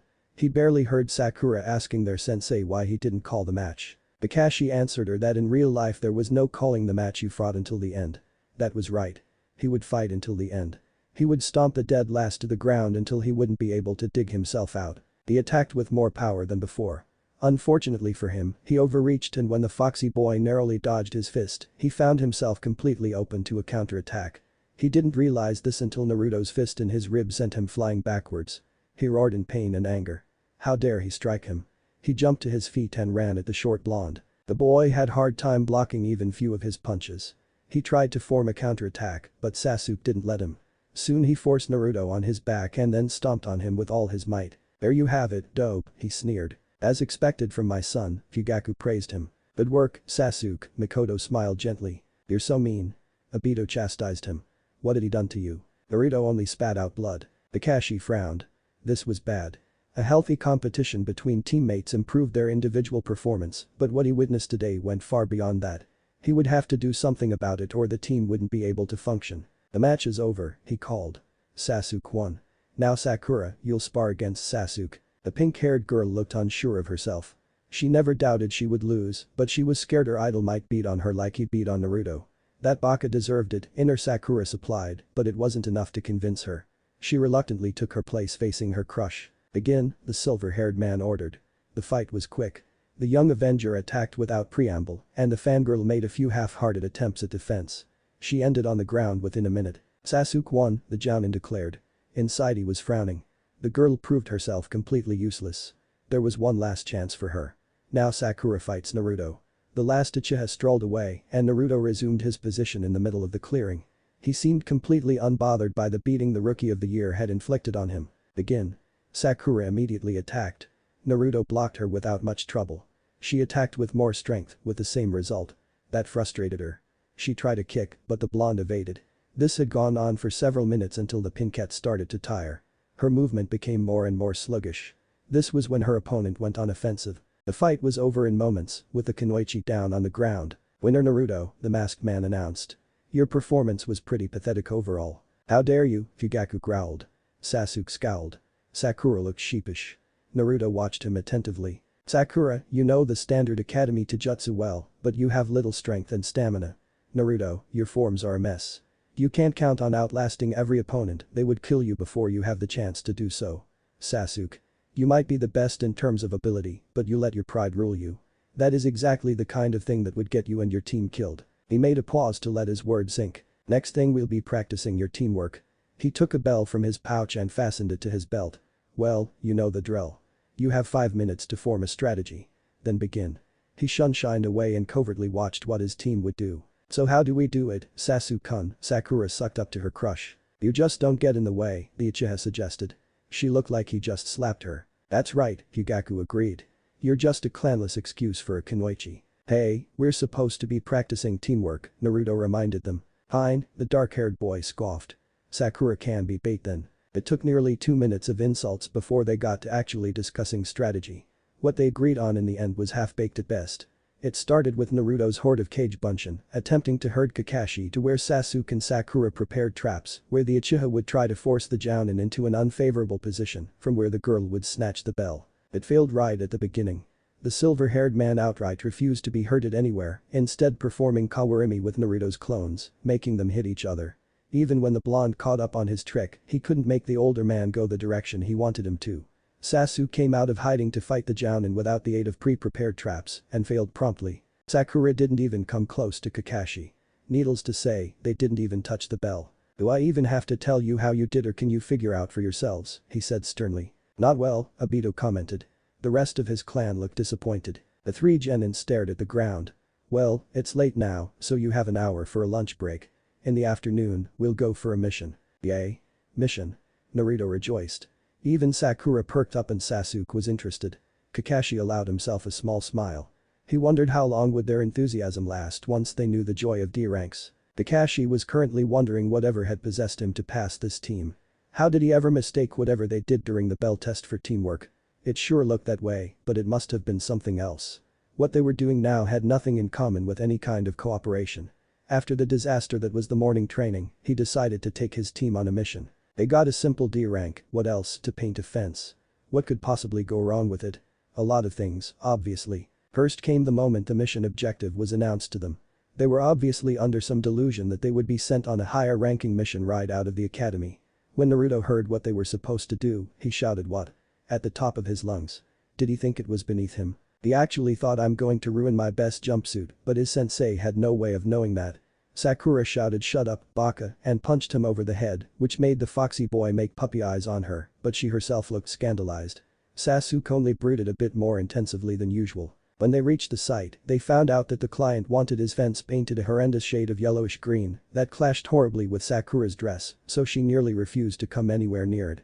Naruto declared that the color was great, dipping his brush in the bucket and starting painting enthusiastically, sending little droplets of the paint flying towards his teammates. Kakashi suspected he did it on purpose. Sakura punched him for it, making him lose hold on his brush. The tool flew through the air, hitting the lower hem of her dress. An irregular green splotch appeared just below the white circle adorning the red garment. She stared at it in horror. One would have thought that she had no other clothes. "Naruto," she screeched. "That was my best dress. Why did you take it on a mission then?" he thought, but what he said was sorry, Sakura-chan. The blonde looked sheepish. It had no effect on the enraged harpy. She pummeled him to the ground, pounding on him, trying to beat him within an inch of his life. They tipped the bucket in the process, splashing the both of them with liberal amount of the paint. They had to buy a new one, lest they didn't have enough paint for the fence. Sakura whined that she had to go home and change her clothes because she couldn't walk around the town in her current ones, but Kakashi forbade it, saying how on long missions you couldn't go home and change your dress, you had to do with whatever you had. Oh, and it was a punishment for fighting. Sakura claimed it was all Naruto's fault, but the Jounin disagreed. And he explained her in no uncertain manner he was the one in charge here when she tried to argue. So they went around the town still dripping wet paint, Naruto displaying it proudly like the latest fashion, Sakura trying to become invisible. Unsuccessfully. Her experience in Genjutsu didn't reach that far. "Why don't you use henge, Sakura-chan," the blonde suggested. "Baka," she shouted and moved to punch him before realizing it was actually a good idea. Still, it was humiliating to take advice from the class dope, but the thought of meeting somebody she knew like that, namely Ino, made her swallow her pride. A couple of hand seals later none of the spots could be seen. They bought the bucket of paint without further incident and headed back to the fence. By that time Sakura was breathing heavily. The morning training had winded her, and it was now painfully obvious that she had the lowest stamina out of the team. Yet she refused to drop the technique, for what would she do if somebody she knew passed by? Kakashi had to order her to quit it before she fainted with chakra exhaustion. By that time Sakura was too tired to stand upright and all the work fell to her teammates. With the delay they made due to the fight, it became dubious whether they could finish the job in time. Naruto wanted to use Kage Bunshin, but their sensei forbade him, claiming he needed to learn to work on his own and not over-relying on one technique. The boy pouted but started working with gusto. Sasuke merely grunted, picked his brush and methodically put the paint on the fence. Sakura cooed how amazing it was. Naruto took that as a challenge and started painting furiously, trying to make Sakura admit he was doing it better. Sasuke, who couldn't allow himself to be bested by anyone, painted faster as well. Thanks to their competition, they managed to finish the mission in time, though barely. There was green paint everywhere, ground, plants and the team. Nobody was spared. They headed to the Hokage Tower to report success. Sakura didn't have enough chakra to perform a henge anymore, so everybody could see her in her red and green glory. Sakura's face was as crimson as her dress. They picked up their mission pay, just enough to cover the cost for the extra paint, and Kakashi called it a day. The three genin ran to their homes as fast as they could. Even Sakura didn't have the energy to pursue Sasuke. The Jounin sighed. Yes, no sense of teamwork at all. And because he had passed them, it now fell upon him to instill it in their thick heads. He wasn't looking forward to it. When Kakashi failed to show up before 8:15 the next day, Naruto came to the conclusion that he was going to be hours late again. He got up from his spot and started walking to the other end of the training grounds. "Where are you going, Baka?" Sakura scolded him. "Sensei might be here anytime." Naruto shot her a dubious glance. "Do you seriously believe that? Besides, I'm not going anywhere far away, I'll be just over there. I figured if we have to be here several hours earlier than him every day, I could as well get some training in. And I don't want to be so close to Sasuke's dead family," he added mentally. "They're driving me crazy." "You'll be tired when he comes," the Kunoichi replied. "I know my limits, thank you very much, Sakura. But you should work on them, unless you enjoy lying on the ground completely exhausted like yesterday," he advised. "Naruto," she shouted. "Kill him." Inner Sakura suggested. "What?" He raised an eyebrow. "Are you going to accuse me of taking my career seriously, unlike a certain somebody we both know? Don't insult Sasuke-kun." The Pinkat looked scandalized. "How dare he? He's so going to die." Her alter ego supplied her opinion. "I wasn't speaking of him, Sakura-chan." He left the pink-haired girl to puzzle out for herself who he was talking about and started training. He wasn't practicing any jutsu, only the basic strength, speed and endurance enhancing routines. He was still at it when Kakashi decided to grace them with his presence. The Jounin appeared startled for an instant. "Chan, that's strange," the silver-haired man commented. He looked between his three genin and then focused on Sakura and Sasuke. "Are you too sure you are the rookie of the year and the smartest kunoichi? How dare you?" Fugaku shouted. Sasuke's permanent scowl deepened. "What do you mean, Kakashi-sensei?" Sakura asked befuddled. "It's just that the supposed class idiot is behaving smarter than you," he clarified. "Don't insult my son, you trash." The dead clan head looked ready to murder him. Sakura looked puzzled.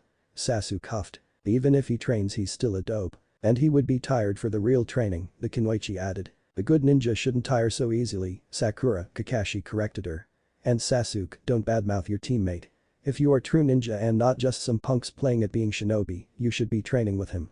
"Chan. My son isn't a punk, you thief. He's an Avenger." "Anyway," Kakashi continued unfazed, "now everybody is present, we can begin training." "You forgot an excuse," Obito reminded him, but it fell on deaf ears. "Sasuke, Sakura, run 100 laps around the training grounds to warm up. Naruto, we'll be working on straightening the mess you call Taijutsu." "Why doesn't he have to run?" the Pincat asked scandalized. "Why is he getting special treatment?" The last Uchiha was scandalized as well. Special treatment should be reserved for him. He needed it. He was an Avenger. Couldn't Kakashi see it? "Because he was clever enough to warm up before training," the Jounin explained.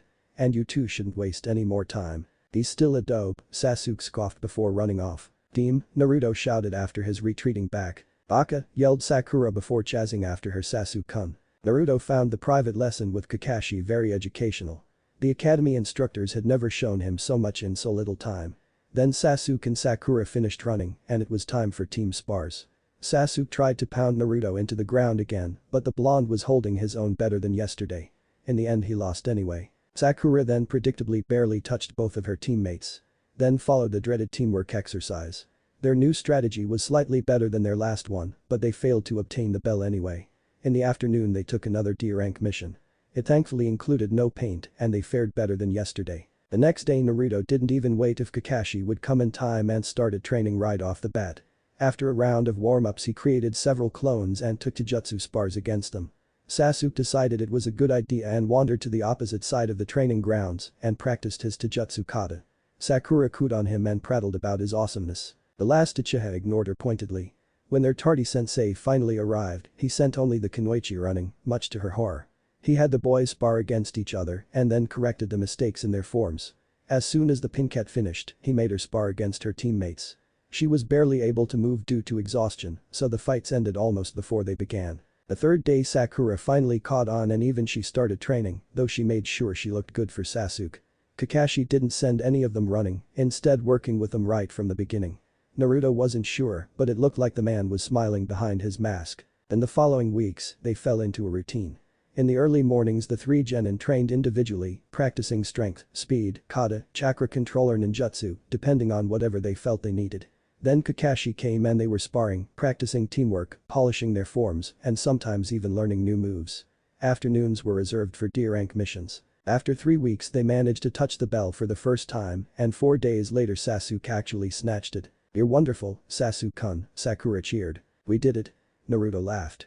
Even Sasuke cracked a smile. "As expected from my son," Fugaku said. "Good work, Sasuke," Makoto smiled. "Good job everyone," Obito congratulated them. "You're getting better, kids," Kakashi smiled, "but don't think you're good already. Uchihas are elite," Fugaku pointed out. "Stuffed up prick," Obito stuck his tongue at him.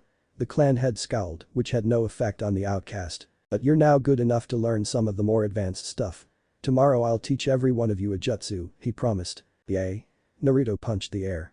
Sakura laughed and even Sasuke actually smiled. Kakashi was worried about his team. It was true that they improved greatly. Sakura's stamina and chakra reserves grew, though she was still far behind her teammates. Naruto's taijutsu improved dramatically.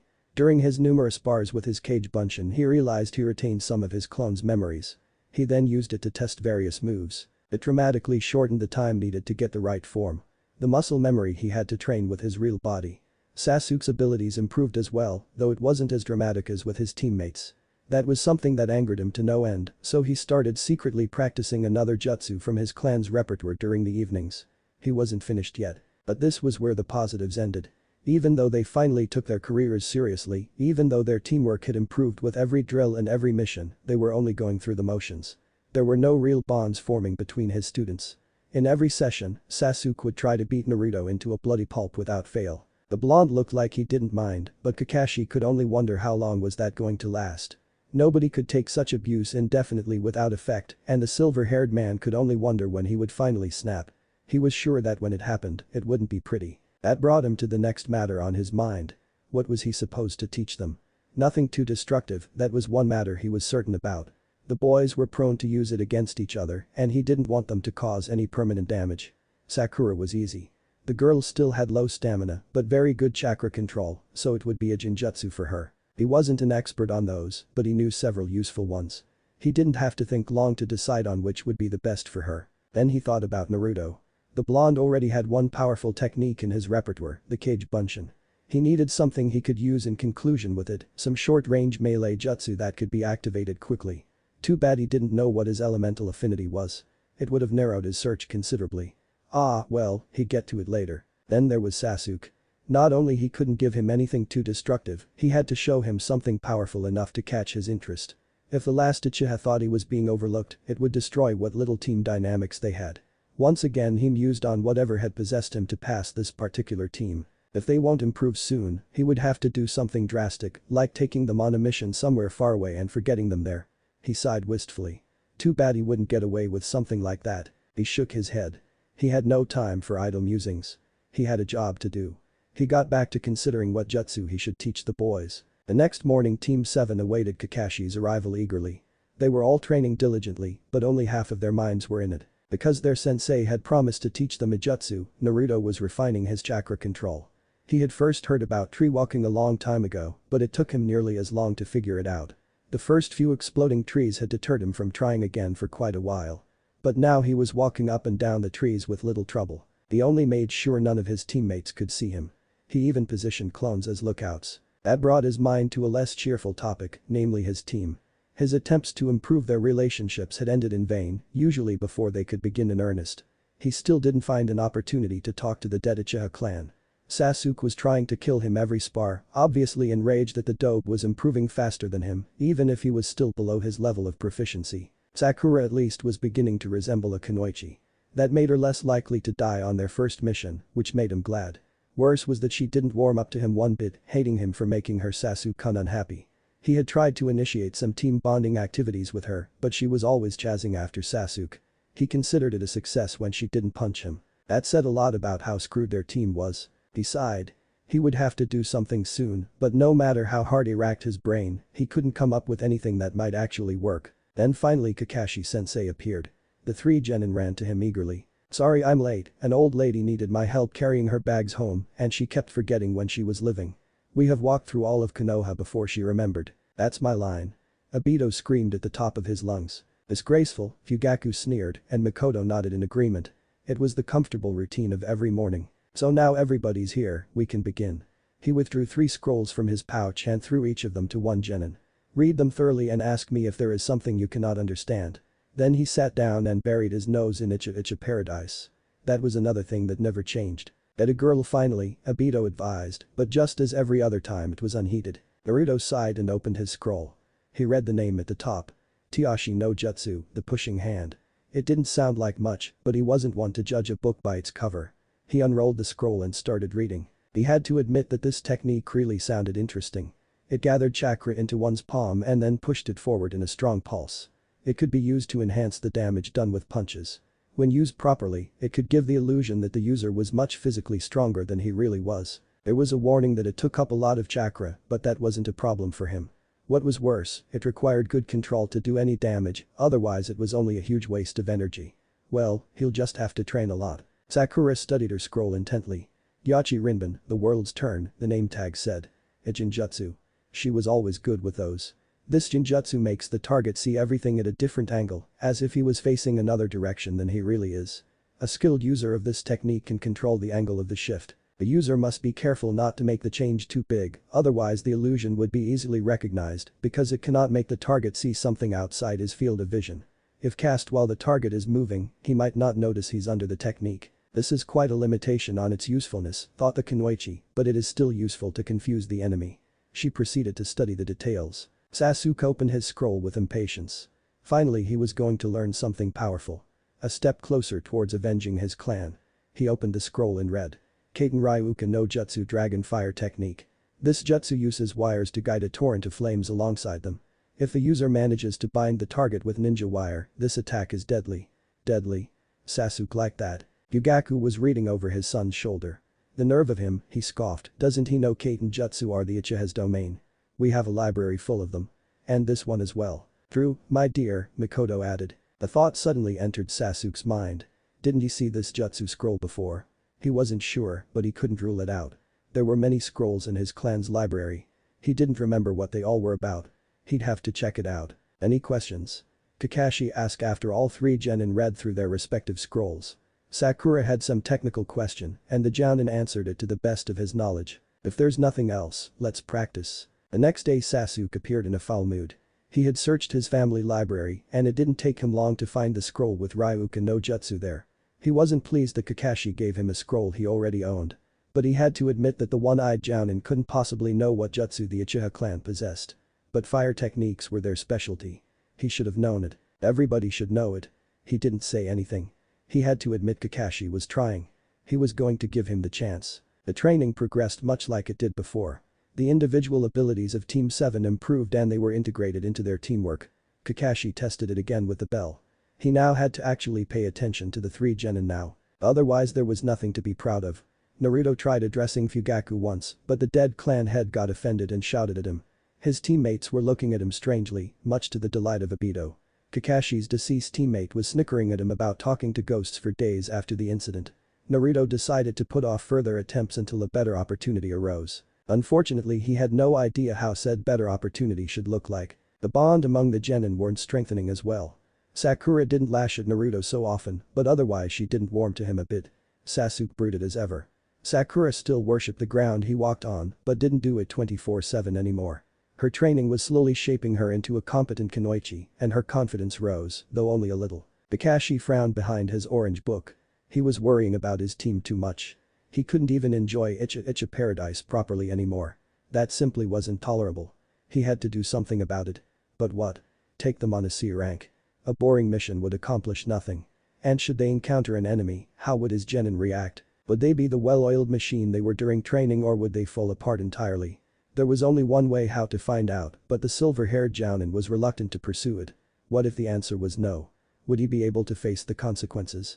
No matter how much the brats grated on his nerves, he didn't want either of them to die. So what should he do? He procrastinated. He didn't have to decide now. He could hope that the matter would resolve itself. But that would take a miracle. Kakashi didn't believe in them. But he tried to hope anyway. The forest was ominously silent. Even the wildlife was quiet, feeling the presence of shinobi sneaking around. What's the distance to the target? The voice was so quiet that it barely carried over the hustling of the leaves in the mild breeze. 5 meters, a whispered response came. I'm ready anytime. So am I. Me too. 3 equally quiet voices signaled the team's readiness. The squad leader nodded silently. Okay. Go. 3 trained killers sprung into action. The target registered the slight rustle of dry grass under one of the attacker's sandals. He sprang forward. He ran into a tree. What was it doing there? He was convinced it was further to the right. He must have turned during his jump. It didn't matter. He climbed the trunk with haste. He noticed one of his pursuers climbing after him. He had to get out of there quickly. He spotted a convenient branch. He could use it to get on another tree. His hunters couldn't follow him. He jumped. Then, to his horror, he realized that the branch wasn't there. He shrieked, his limbs flailing wildly, trying to find purchase on anything. The ground was approaching rapidly. One of his attackers appeared below him. This was bad, but not hopeless yet. The attacker's arm shot forward, trying to grab him from the air. He slashed at it. He missed, only tearing through his sleeve. How? And he suddenly felt a hand grab him. Got you. His captor shouted victoriously. The captive screeched. Poor kitty. Obito screamed. Sasuke was smiling victoriously, holding Tora by the scruff of its neck. Way to go, Sasuke-kun, Sakura squealed. As expected from my son, Fugaku commented. Good job, Sasuke, Mikoto smiled. Then Tora squirmed furiously. Its claws swung dangerously close to Sasuke's eyes. The Uchiha screamed and threw it away reflexively. Run kitty. Obito cheered on it. Tora, freed from Sakura's Genjutsu, took the advice and ran like its tail was on fire. "Why did you drop it?" Naruto shouted, frustrated. "That fleabag." Fugaku screamed, trying to gouge an Uchiha's eyes. "My poor Sasuke," Mikoto cooed. "I'll get you." The last Uchiha screamed and took off after their prey. Naruto jumped from the tree and ran after him. Sakura followed. Kakashi took out his orange book. This was going to be one of those days, he just knew it. Sasuke sprinted after the escapee. It was far too fast to be just a cat, but he was a trained ninja. He had no trouble closing the distance between them. He was going to show that filthy blob of fur. How dare that dirty animal attack an Uchiha? Fugaku was always quick to offer his opinion. The dark-haired genin reached into his pouch for a shuriken with attached ninja wire. He threw it expertly. The projectile flew around the escaping cat, tying it into the wire. "Got you," Sasuke smirked. Tora tried to wiggle free, but the wire held tight. That teaches it to attack an Uchiha. Fugaku's grin was positively evil. "Well done, son," Mikoto beamed. "Poor kitty." Obito wailed. "Have you ever heard about animal cruelty?" Sasuke watched as Tora frantically struggled to get free. The prey is captured in the ninja wire. Just like is required for the Ryuken no Jutsu. Sasuke imagined the vile creature being consumed by red-hot flames. "So you got it?" Naruto's voice interrupted his thoughts. "H.N.," he replied noncommittally. Was he really barely a moment ago thinking about murdering a cat? It was just a stupid animal. He tried to imagine Itachi in Tora's position. Now that was a much sweeter thought. The orange-clad genin picked the cat from the ground. "Ah!" he screamed. Tora took the first opportunity to sink its claws into his skin. But the blonde refused to let go. He squeezed it a bit harder. "Stop this now," he commanded. Tora disobeyed. Or more likely it didn't even understand. "Poor kitty." Obito scolded. "Are you trying to squash it or what?" "Crush it," Fugaku suggested. "Dope," Sasuke smirked. "Team," Naruto replied. He wasn't speaking exclusively to Sasuke, but the only living Uchiha around didn't know it. "Great work, Sasuke-kun," Sakura cooed as soon as she reached them. "Good job, team," Kakashi commended them, suddenly appearing next to them, not even raising his eyes from his book. "Now go and report mission success." They headed for the Hokage Tower. The mission room wasn't too busy at this time of day. Most missions had been assigned earlier and only few shinobi came asking for them now. They reported the mission success and handed the still fighting Tora to its owner. It wasn't a minute too soon. Not only Naruto's clothes got torn, but Obito kept snickering about his misfortune the whole time, and even the rest of the Uchiha clan wore quite pleased sneers while looking at him. It was slowly but surely driving him mad. They watched as Lady Shijimi squeezed the cat with all her might, prattling about how she had missed it, completely oblivious about the animal's obvious pain. "Poor kitty." Obito wailed for the umpteenth time that day. They should execute her for torturing her pets. They should forbid her from ever owning an animal again. They should fine her until she has no money left. "Serves it right," trying to gauge in Uchiha's eyes, Fugaku sneered. Mikoto looked torn. She liked cats, but she liked her baby more. Sasuke watched the spectacle with a satisfied smirk. That would teach the fleabag. The Hokage picked up a scroll marked D. "The chores called D-rank missions are demeaning to an Uchiha," the former clan head shouted his outrage. He did it every time a D-rank was assigned to them. "I precious Sasuke can do better," his wife agreed. "More D-ranks, please." Obito squealed. "I want to see your awesome Sasuke get dirty again. Maybe he'll get his face full of paint this time." "Shut up, you traitor." Obito didn't even think of obeying. He suggested several more misfortunes that could befall the last scion of the once mighty and noble Uchiha clan. "How dare you wish this on my baby?" Mikoto looked ready to attack him. "Baby?" Obito disagreed. "A brat. A spoiled brat. That's what he is." "Quiet, you disgrace." Fugaku snarled and launched himself at Obito, who was a tad bit slow to react. The two ghosts bore into each other, trying to tear their spiritual bodies apart. It was slow going, with neither of them possessing any substance. "No!" Naruto shouted. He couldn't watch it anymore. He felt himself getting nuts. The dead Uchiha paid him no attention. Their ghostly bodies were still locked in combat. The living people in the room were different. They were giving him none too friendly glares. "Oh no," he had spoken aloud. What did he say that was so bad? "Ah," he had interrupted the Hokage talking.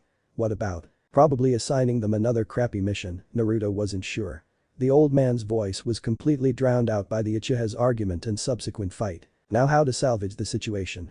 He couldn't admit he was distracted by a bunch of angry ghosts shouting at each other and trying to rip each other's throats. But what else could he be complaining about?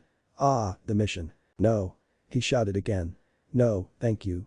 I want to do, a more incredible mission. Find us a better one." It was completely true. He wanted some change in his life. The current routine of Team 7 was threatening to rob him of his sanity, or what was still left of it. Sakura glared at him and looked like she wanted to hit him, but the presence of the Hokage stopped her. Kakashi sighed exasperatedly. Sasuke seemed to perk up a tiny bit. Yes. You old fart. Give my son a better mission. He can handle it. Fugaku seemed to really hate the Hokage. Naruto couldn't figure why. My baby can do it, you'll see. Mikoto added in a proud mother tone. Yay. A C rank. A C rank. Obito danced and hopped around. Seeing the dead Uchiha agree on anything was simply unnatural. It freaked Naruto out. You idiot. Iruka sprang to his feet from his position beside the Hokage. You're just a rookie. Everyone starts off with the simple duties and works their way up. Geez, Iruka-sensei, thanks for the vote of confidence, Naruto grimaced. I would have thought that you finally got that I'm not really the class idiot. My son isn't just some rookie. The Uchiha clan head looked outraged. My Sasuke is good enough. Hey. We are awesome. But we keep getting the crappiest possible duties. Naruto protested. And if they aren't crappy, we make them so. Be quiet. Kakashi slammed Naruto on the head. The blonde rubbed a sore spot and sent a hurt glance towards his teacher. First Sakura and now you too. What am I? A punching bag. Serves you right, demon, Fugaku sneered. Why so harsh, Kakashi? Obito scolded. Don't you want to get out of Konoha as well? Naruto. Sarutobi shouted sternly. It seems I have to explain to you what those duties are about. I know it. The orange-clad genin protested, but he was ignored completely. Again. He had to suffer through the professor's boring lecture anyway. Do they all really think I'm that stupid? I have to admit, I didn't act like a genius today, but still. Serves you right, dope, Fugaku smirked. Not another lecture, Obito wailed. Naruto sighed. Retaining his sanity was becoming harder and harder with each passing day. Kakashi was thoughtful. He realized he might have been a bit too harsh on Naruto earlier, but he wasn't going to apologize. A teacher had to maintain his authority. He realized that going on a C-rank mission might not be a bad idea after all.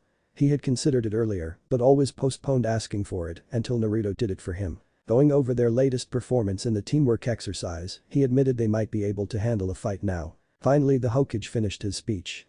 The dead Uchiha clansmen were making derogatory comments about the Hokage bothering their Sasuke with such elementary trivia, while Obito was trying to make the speech funny, but failing horribly. Naruto tried to tune them out, thinking about ramen flavors instead. That's why he missed when the Hokage stopped speaking. After the obligatory lesson about paying attention when the Hokage is speaking, much to the delight of the present ghosts, Naruto tried to tell them he wasn't the dope everybody thought he was. He shouldn't have even bothered. He just got scolded again. But then he noticed the Hokage smiling. Okay, Sarutobi spoke. Everybody looked at him in disbelief. If you want it that much, I'll give you a C-rank mission. A break from their routine. Great.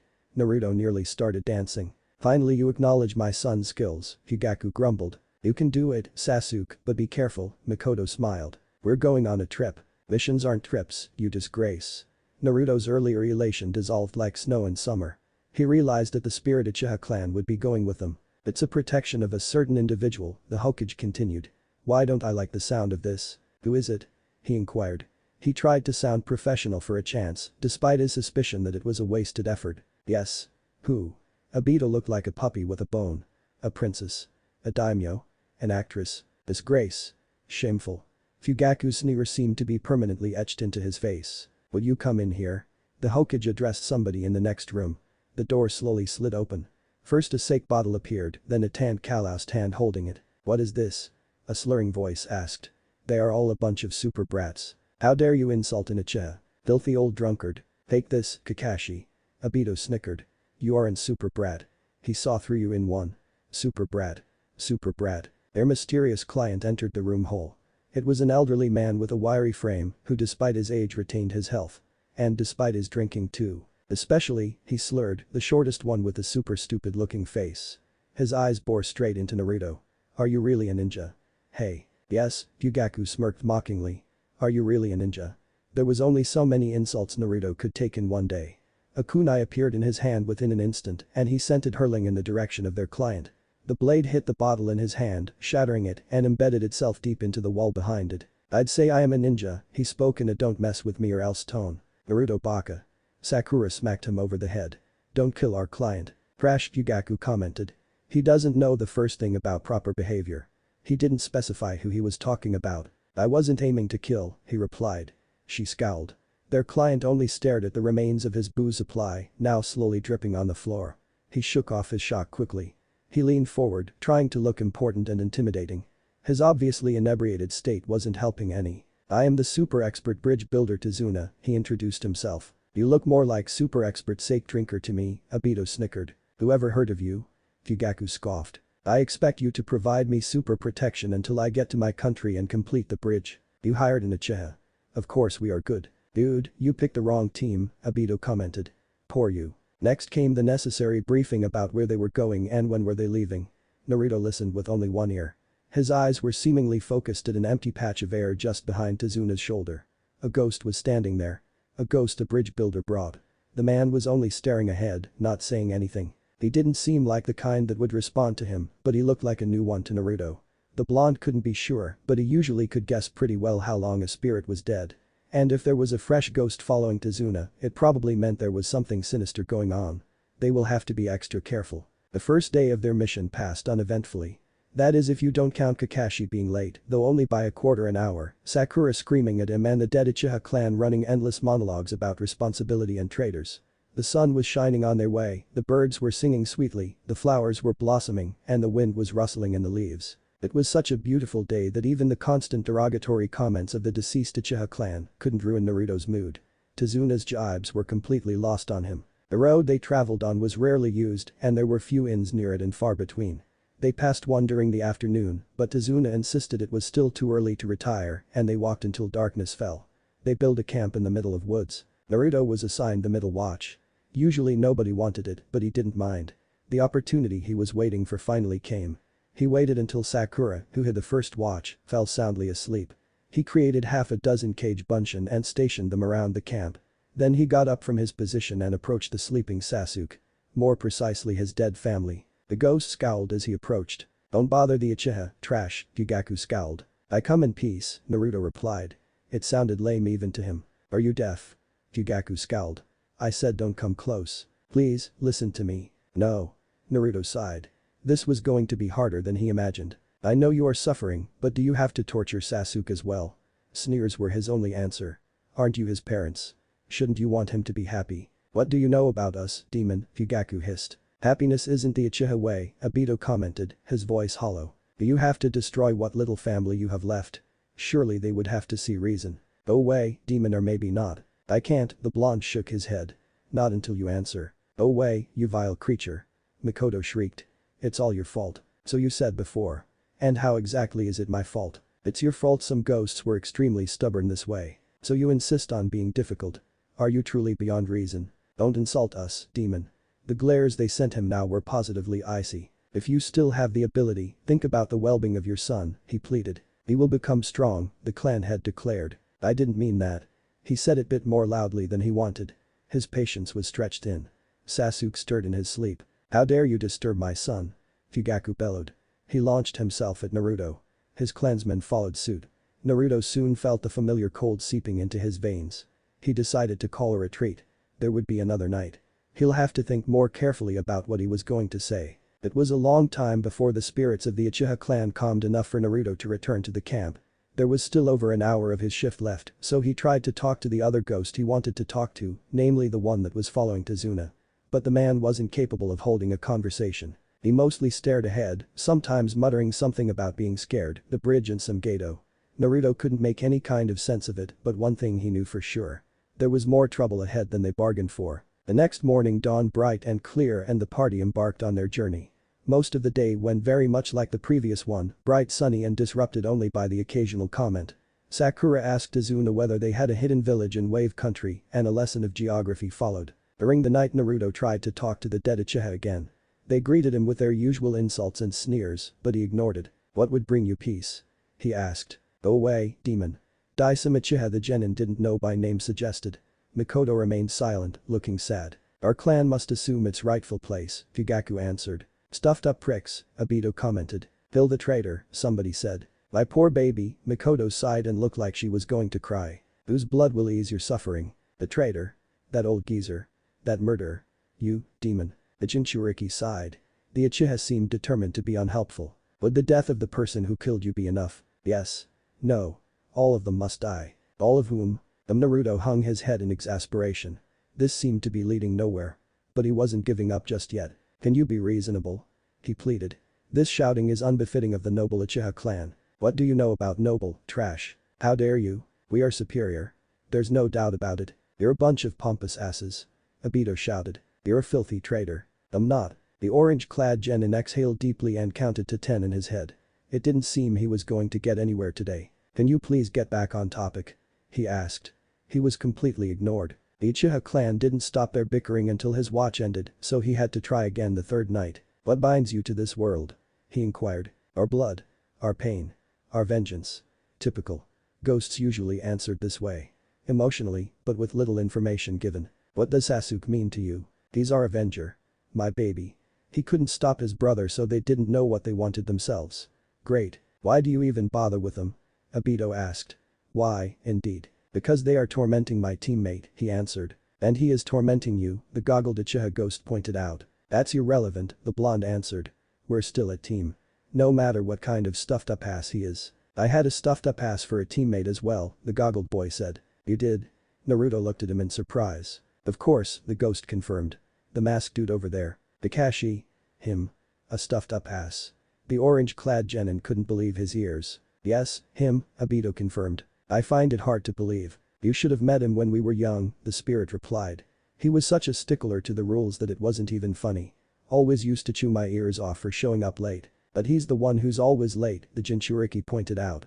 He had a suspicion that Kakashi's deceased teammate was pulling his leg. A lot of things changed after he didn't finish. He didn't have to. Naruto knew very well what he was referring to. He decided to ask a question, which was very sensitive for every ghost. How did you die? Admission. Obito's eyes shot towards the Jounin's sleeping form. What happened? The spirit sighed. He seemed reluctant to speak. Rock ninja, he whispered. Once again his eyes strayed towards his teammate. It was obvious that it wasn't the whole truth, but it didn't seem like he would get more answers tonight. Do you blame Kakashi? It was the wrong question to ask. Obito seemed to shrink into himself.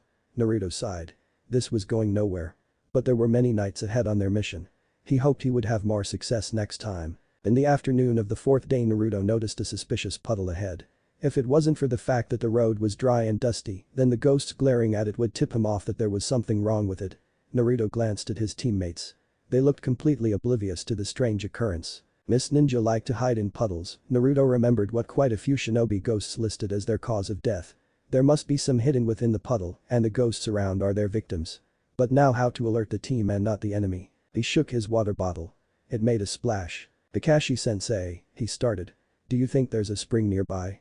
I'm running low on water. You should have restocked when we passed the creek, Baka. Sakura tongue lashed at him. At least she didn't punch him this time. Super brats, Tazuna muttered. But spring water is way better, the blonde genin objected. It's fresh and tasty.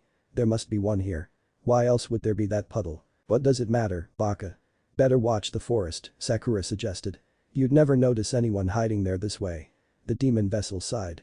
He was trying to help her and that was how she responded. Sasuke took a quick glance around. His hand slid closer to his weapon pouch. At least one of them, thought the boy. Now Sakura got the hint too. They walked closer and closer to the suspicious body of water. Naruto could see more details now. There really were people hiding inside. 2 of them, to be precise. But how good were they? He had no idea. With each step his anxiety rose. Was he good enough to defend himself? Would they be able to protect their client? Was the ambush even meant for them? Who else? This road wasn't exactly frequented. He covertly slipped a kunai into his sleeve. It never hurt to be prepared. Not being prepared on the other hand was the epitaph of many a shinobi. He didn't want to join their ranks. They were numerous enough as it was. The puddle was now only a few steps away. He noticed movement within its depths. The attack would come any time now. 3 steps. 2. 1. The blue-eyed youth walked around the puddle, tension evident in his movements. Why didn't anything happen yet? They passed the puddle and started walking away. Why wasn't anything happening? Was the ambush meant for somebody else after all? He noticed Sasuke relaxing. Maybe he should drop his guard as well. No, never drop your guard. Not for a fraction of a second. That's what all the ghosts agreed on. He heard a rustle behind him.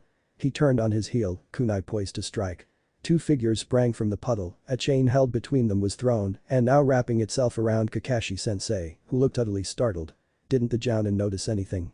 Naruto launched his kunai at the figure on the right. A ninja, whose hit I-8 identified him as a member of Kurigakure, batted it away with his armed gauntlet. The rope tightened, cutting the silver-haired man into pieces. But the orange-clad genin noticed something. Kakashi managed to pull a Kawarimi and was now hiding in the trees a bit behind the two attackers. I hope this is a strategy and not just Kakashi being lazy. Why are you hiding? There's a fight going on. Shouted Obito scandalized. One down, one of the mist shinobi boasted. You wish, thought Naruto. He took out more kunai. By this time even his teammates noticed what was going on and turned around. Sasuke reacted quickly. He whipped out two shuriken and threw them at the approaching enemy. One of them was blocked, the other hit in the chest, but didn't manage to penetrate the ninja's armor. That's right, Sasuke. Show them the might of the Uchiha. Pick the crap out of them. Dispose of them like the trash they are. The demon brothers prepared their chain for another throw. They were aiming at Naruto, who was the closest to them. Are they trying the same tactic twice? Do they honestly expect it to work? The genin quickly considered his options. If he tried to block the chain, it would just wrap around him. Dodging was better, but he still might get hit. Kawarimi sounded like the best choice. There even was a handy log lying not far behind the brothers. But on second thought, it was too handy. There might be a trap there. He didn't want to appear on an exploding tag. He had been thinking for too long. The chain was launched into the air. Naruto dropped to the ground, throwing his kunai at the chain, trying to alter its trajectory. His aim was a tiny bit off, but it was too much. The thrown blade only nicked the chain, and both then continued on their previous paths. Another kunai sailed over his head. Sasuke helped him. His kunai struck the chain and pinned it to a nearby tree. The Kiri shinobi looked a bit surprised, but overcame it quickly. They disconnected the chain from their gauntlets and rushed forward to engage in a taijutsu battle. Naruto jumped to his feet. It was too late to reach for another kunai. He could only try his newest jutsu and hope it would work. He concentrated chakra to his right hand. He used as much of it as he could gather. Please let it work, he prayed. One of the brothers, the one with two horns on his hit I-8, was almost upon him. The Konoha genin punched, releasing the chakra upon contact. Or he tried to. In his haste he sent it forward too early. The wave of chakra slammed into the enemy, pushing him back. Naruto's fist soon followed, but the impact was weak. The mist ninja was merely knocked down instead of blown away. The youth hissed in pain. His hand hurt. The scroll warned that this would happen if he overloaded the technique. A hiss of metal slicing air brought him back to reality. The other attacker was almost upon him, swinging his gauntleted arm at his head. Naruto raised his arm to block, but he was knocked back anyway. The sharp edges of the gauntlet cut his skin. He took a moment to survey the battlefield. The shinobi with one horn on his hit I-8 was now turning to Sasuke. The last Uchiha looked ready for a taijutsu battle, but Naruto didn't give him high chances. Sakura stood in front of Tazuna, her hands locked in the last seal of her genjutsu, but he couldn't tell whether she managed to affect anyone. The two-horned brother was picking himself from the ground. The blue-eyed genin ignored the pain in his right hand and threw a handful of shuriken at the downed ninja. The demon brother managed to block some of them, but most went through. They couldn't pierce his armor, but one managed to embed itself in his unprotected thigh. Ah, so Sakura's genjutsu had worked. Unfortunately now it was broken. The one-horned shinobi attacked Sasuke. The Rookie of the Year managed to dodge the first strike but couldn't launch a counter-attack. And the Mist Ninja was assaulting again. Just when Naruto was about to despair about their situation, Kakashi decided to re-enter the scene. Within a moment the Kiri shinobi were lying on the ground, bound by their own chain. Kakashi-sensei. Sakura squealed. You're alive. My son didn't need your help, Fugaku sneered.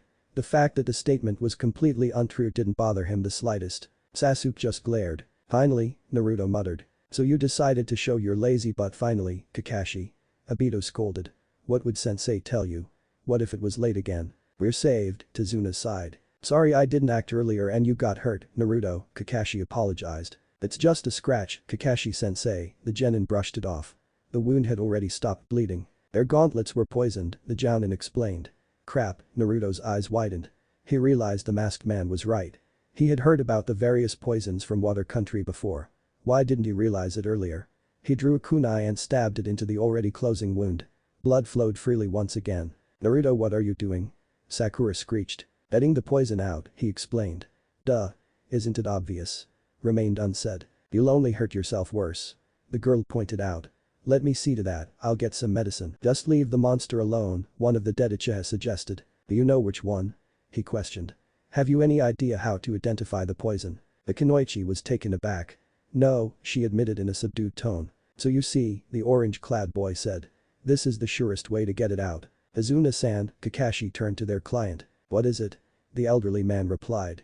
There was anxiety in his voice, and it didn't seem to be only the after-effect of the scare he got during the attack. I need to talk to you. The most dreaded sentence in the world. Tiny drops of perspiration formed on the bridge builder's brow. These look like hidden Miss Chuninins, the silver-haired Jounin pointed at their two captives. These shinobi are known to continue fighting no matter what. The grizzled man was now sweating in earnest. How did you read our movements? The one-horned brother asked. Do you honestly expect us to tell you what you did wrong? Naruto shot him a glance usually reserved for the worst pupil in the class. We are your enemy, duh. Not your teachers. Yeah, you are so stupid, Obito snickered. It's not like it matters, Kakashi shrugged. They aren't going anywhere. The brothers glared daggers at him. On a sunny day like this, there shouldn't be a puddle. Naruto sighed. The one-eyed Jounin sure was overconfident. And overconfidence was the downfall of many a shinobi. If you knew that, Tazuna asked, why did you let the brats fight? Who are you calling brat? You trashed the three genin scowled at him. If I had wanted to, I could have killed them instantly, the sensei replied, but there was something I wanted to find out. Who these two were after. Isn't it obvious? Naruto raised an eyebrow. They must have been after Tazuna. Nobody would send such a pair of incompetents after a trained ninja. Who are you calling incompetent, you twerp? One of the captives shouted. Who's the one tied up? The blonde genin retorted. Wait till I get my hands on you, the Kiri ninja growled. Not going to happen, the leaf genin answered with a bright smile. Why would they be after little old me? Tazuna laughed nervously. That's what you should explain. Kakashi's single eye bore into him. We haven't heard that there were shinobi after you. Our mission was simply to protect you from thieves or gangs. This has now become at least a B-rank mission. This was supposed to be a simple protection until you completed the bridge. If it was known that there were ninja after you, this mission would have been set as the more expensive B-rank. I'm sure you had a reason, but it causes problems when you lie about the mission. We are now operating outside our duties. Tazuna was staring at the ground, looking like a broken man. Sakura looked between them and the bound Kiri ninja. They were only Chunin, yet they were so much stronger than them. The only thing she could do was to cast a genjutsu, and she couldn't even tell whether it had any effect. Sasuke was amazing in his fight, but even through her rose-tinted glasses, she could tell that he could have lost easily. If he was scratched by the poisoned claws like Naruto, and speaking of whom, we aren't ready for this mission, she said. She couldn't allow anything to happen to her Sasuke-kun, and if all it took was looking like a coward, then so be it. Let's quit. We will need medicine for Naruto's wound. We should get back in the village and get him to a doctor. It's nothing, Sakura, the boy in question interrupted her. It will heal in no time. Aka. She shouted. Don't you know anything about medicine? This won't heal in days. Your hand is going to be completely useless. If such wound had been inflicted on a normal human, this statement would have been true. But the demon vessel wasn't normal and he knew it. But his teammates didn't. So how should he explain that the injury had already almost healed without telling them his secret? We don't need the dobe's left hand anyway, Sasuke scoffed derogatorily. He froze up with both hands anyway. Naruto had to inwardly thank him for the perfect distraction. I did not. He shouted back. The black-haired genin only snorted. The blonde was troubled. He didn't really freeze with fear, but he spent such a long time pondering the right strategy that he reacted too late. The result was the same.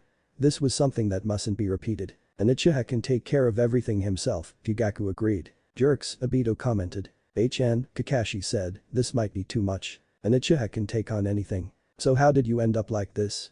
The outcast snickered. I guess we should return to the village to treat Naruto, the Jounin decided. The boy in question knew he didn't need any treatment and he reckoned the masked man knew it as well. But it sounded like a good excuse why to turn back. But the question was. Should they? I have to talk to you, Tazuna said in a grave voice. He immediately got the attention of everybody. Then he proceeded to explain the gruesome situation his country had found itself in. By the end of his tale, everybody was moved. Why should we care about some worthless peasants? Well, almost everybody. You really are a bunch of arrogant jerks. Obito screamed at them. You deserve to be dead. How dare you, traitor? You're the one who deserves to be dead. We cannot risk my son for the likes of him. Fugaku protested. He has to avenge us. Revenge. Revenge. Is that all you care about? Our deaths mustn't remain unpunished. Forget I ever asked, Obito sighed in exasperation. His clansmen were never going to change. Naruto was torn. On one hand he wished to help the suffering people, but on the other hand he realized he wouldn't be able to do much. So far they have faced only two mediocre Chunin and they weren't faring all too well. If it wasn't for Kakashi's interventions, they would have most likely lost. And a rich businessman like Gatu had enough money to hire an army of Jounin. If he did so, they would be screwed. They wouldn't be able to help the people of Wave Country any if they were dead. Sakura was just plain scared. She was nearly useless during the fight and even if Sasuke was great as ever, she feared it might not be enough. Her crush was brooding, as usual. Here were his first real enemies and Kakashi didn't let him finish them off by himself. No, he had to interfere. How was he supposed to get stronger if he had no chance to test himself against stronger opponents? Couldn't his sensei see it? He was definitely carrying on this mission. He was going to defeat anybody who stood in his way. It was another step on his journey to defeat Itachi. We're going on, he decided. That's dangerous, Mikoto worried. An Uchiha isn't a coward, Fugaku pointed out. That's too dangerous, the silver-haired Jounin objected. Tazuna retaliated with shameless emotional blackmail. Dude, that man is quite something, Obito stated with admiration. Even I wouldn't dare to pull something like that. Sensei would scold me into the next century. Surprisingly, Kakashi turned out to be extremely susceptible to those underhanded tactics. Or maybe he wanted to forge the bonds between his students in the heat of a battle. Either that or he hoped he would get rid of them permanently. So for whatever reason, they proceeded with the mission. Naruto's watch that night was tense. The ghosts were mingling around, but he didn't try to talk to them. He didn't dare. The memories of today's attack and Tazuna's subsequent explanation were still fresh in his mind. He had to remain alert to detect any enemies, much more because he didn't expect them to be mere civilian highwaymen like he had thought the nights before, but experienced ninja. Maybe even Jounin. The sudden rustle of leaves startled him. He straightened up, his eyes piercing the darkness, his ears strained to catch another sound of the late night's creature. It was only an owl. He calmed somewhat, but some of the tension remained. Why so jumpy today? Naruto jumped as the voice spoke next to his ear. It was all he could do not to shriek in terror and wake the whole camp. Obito. He scolded the newcomer. His heartbeat was slowly returning to its normal pace. Don't sneak up on me like that again. Understood. Why not? The spirit grinned. You jumped so nicely. It's not funny, the blonde scowled. It looked pretty funny from where I stood, the young Uchiha disagreed. You almost caused a false alarm. I did. The clan outcast raised his eyebrows, but the effect was a bit lost behind his goggles. You're the one who jumped 2 meters in the air. You startled me. The true ninja shouldn't let himself be surprised. Ghosts don't count, the orange-clad genin grumbled. I don't count. You're mean. Obito looked like he was going to cry. You don't make any sound when you walk and you don't have any chakra presence, Naruto explained. But ninja don't make a sound as well, the dead Uchiha reminded him. His eyes gained a faraway quality, like he was remembering something. True, the blonde admitted. So would you please go now? I have to be on guard. Don't you like me anymore? Quit your whining. This isn't a time for it. Why not? There might be enemies around. Or have you already forgotten? Of course not, Obito looked scandalized. He also sounded completely insincere. You did forget about it, Naruto smirked victoriously. I didn't forget. The goggled boy defended his honor. I might not remember every detail, but I did not forget. The blonde shrugged. Whatever you say. But I guess you would appreciate if I recounted it for you. Well, that would be nice, Obito admitted. So the living genin started telling him. That sounds like you're in quite a lot of trouble, the ghost remarked when Naruto finished. No kidding, the blue-eyed youth agreed. I wonder what was Kakashi thinking when he had us continue. We might be attacked anytime. And next time it won't be such a bunch of wimps. Are you scared? The dead Uchiha teased. I'm realistic, the still-alive Uzumaki corrected. I mean. What chance do we have against a team of Jounin? One would occupy Kakashi and the others would massacre us and Tazuna. It almost makes me think that Kakashi wants to get rid of us. Not that I can blame him, he added silently. That's not true, the ghost defended his teammate hurriedly. I suppose you know him better than I. What makes you so sure? Kakashi wouldn't do that, Obito remained stubbornly. You know, Naruto observed, now you sound like you're trying to convince yourself. Kakashi wouldn't abandon his comrades. Those who abandon their comrades are worse than trash. There was a hint of desperation in his voice. What did happen? Naruto inquired. What? Obito looked around. Did I miss something? What happened to you and Kakashi? Bad mission. The ghost stared at the ground. You said that before. What did go wrong with the mission? Everything. He turned his eyes to his old comrade. You weren't overly cooperative tonight. Come on, Naruto prodded. What was so terrible? The dead Uchiha didn't answer. He stood motionlessly and stared at his sleeping teammate. Did something happen to him? Or do you blame him? Obito didn't answer. He turned around and ran. He refused to speak another word for the whole night. Naruto returned to his silent vigil. The voyage across the straits was tense but uneventful. The mist had conveniently hidden them from prying eyes and they remained undetected even as they sailed along the unfinished bridge. They all were impressed by the sheer size of the construction. They landed in a fishing village without further incident and bid their goodbyes to the man who had steered their boat. The place was run down. It was easy to see that the country had indeed fallen on hard times. Azuna led them through a small forest towards his home. As they were walking near a lake, Naruto spotted a man hiding in the bushes. He was concealed expertly, the blonde had to admit. If it wasn't for his ability to see souls, he wouldn't have noticed anything. He shot a glance at Kakashi. The Jounin was tense and alert, but he had been like that ever since they stepped on the soil of Nami no Kuni. There was no telling whether he detected the danger or not. The blonde genin covertly slipped a shuriken into his palm. In case his sensei had missed it, he had to alert him. When they came close enough, he flung the weapon. The throwing star sliced through the leaves of a nearby bush and embedded itself into the bark of a tree, exactly where the unknown shinobi had been standing a moment before. He had escaped via Kawarimi. Instead of him, a startled white rabbit shot out of the foliage. "Just a bunny," Naruto grimaced. "Stop trying to act cool." Sakura berated him. There was nothing there. The orange-clad genin paid her no mind.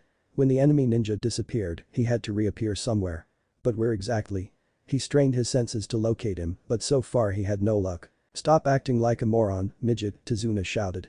He was stressed out ever since the first attack, and Naruto's sudden movement nearly gave him a coronary.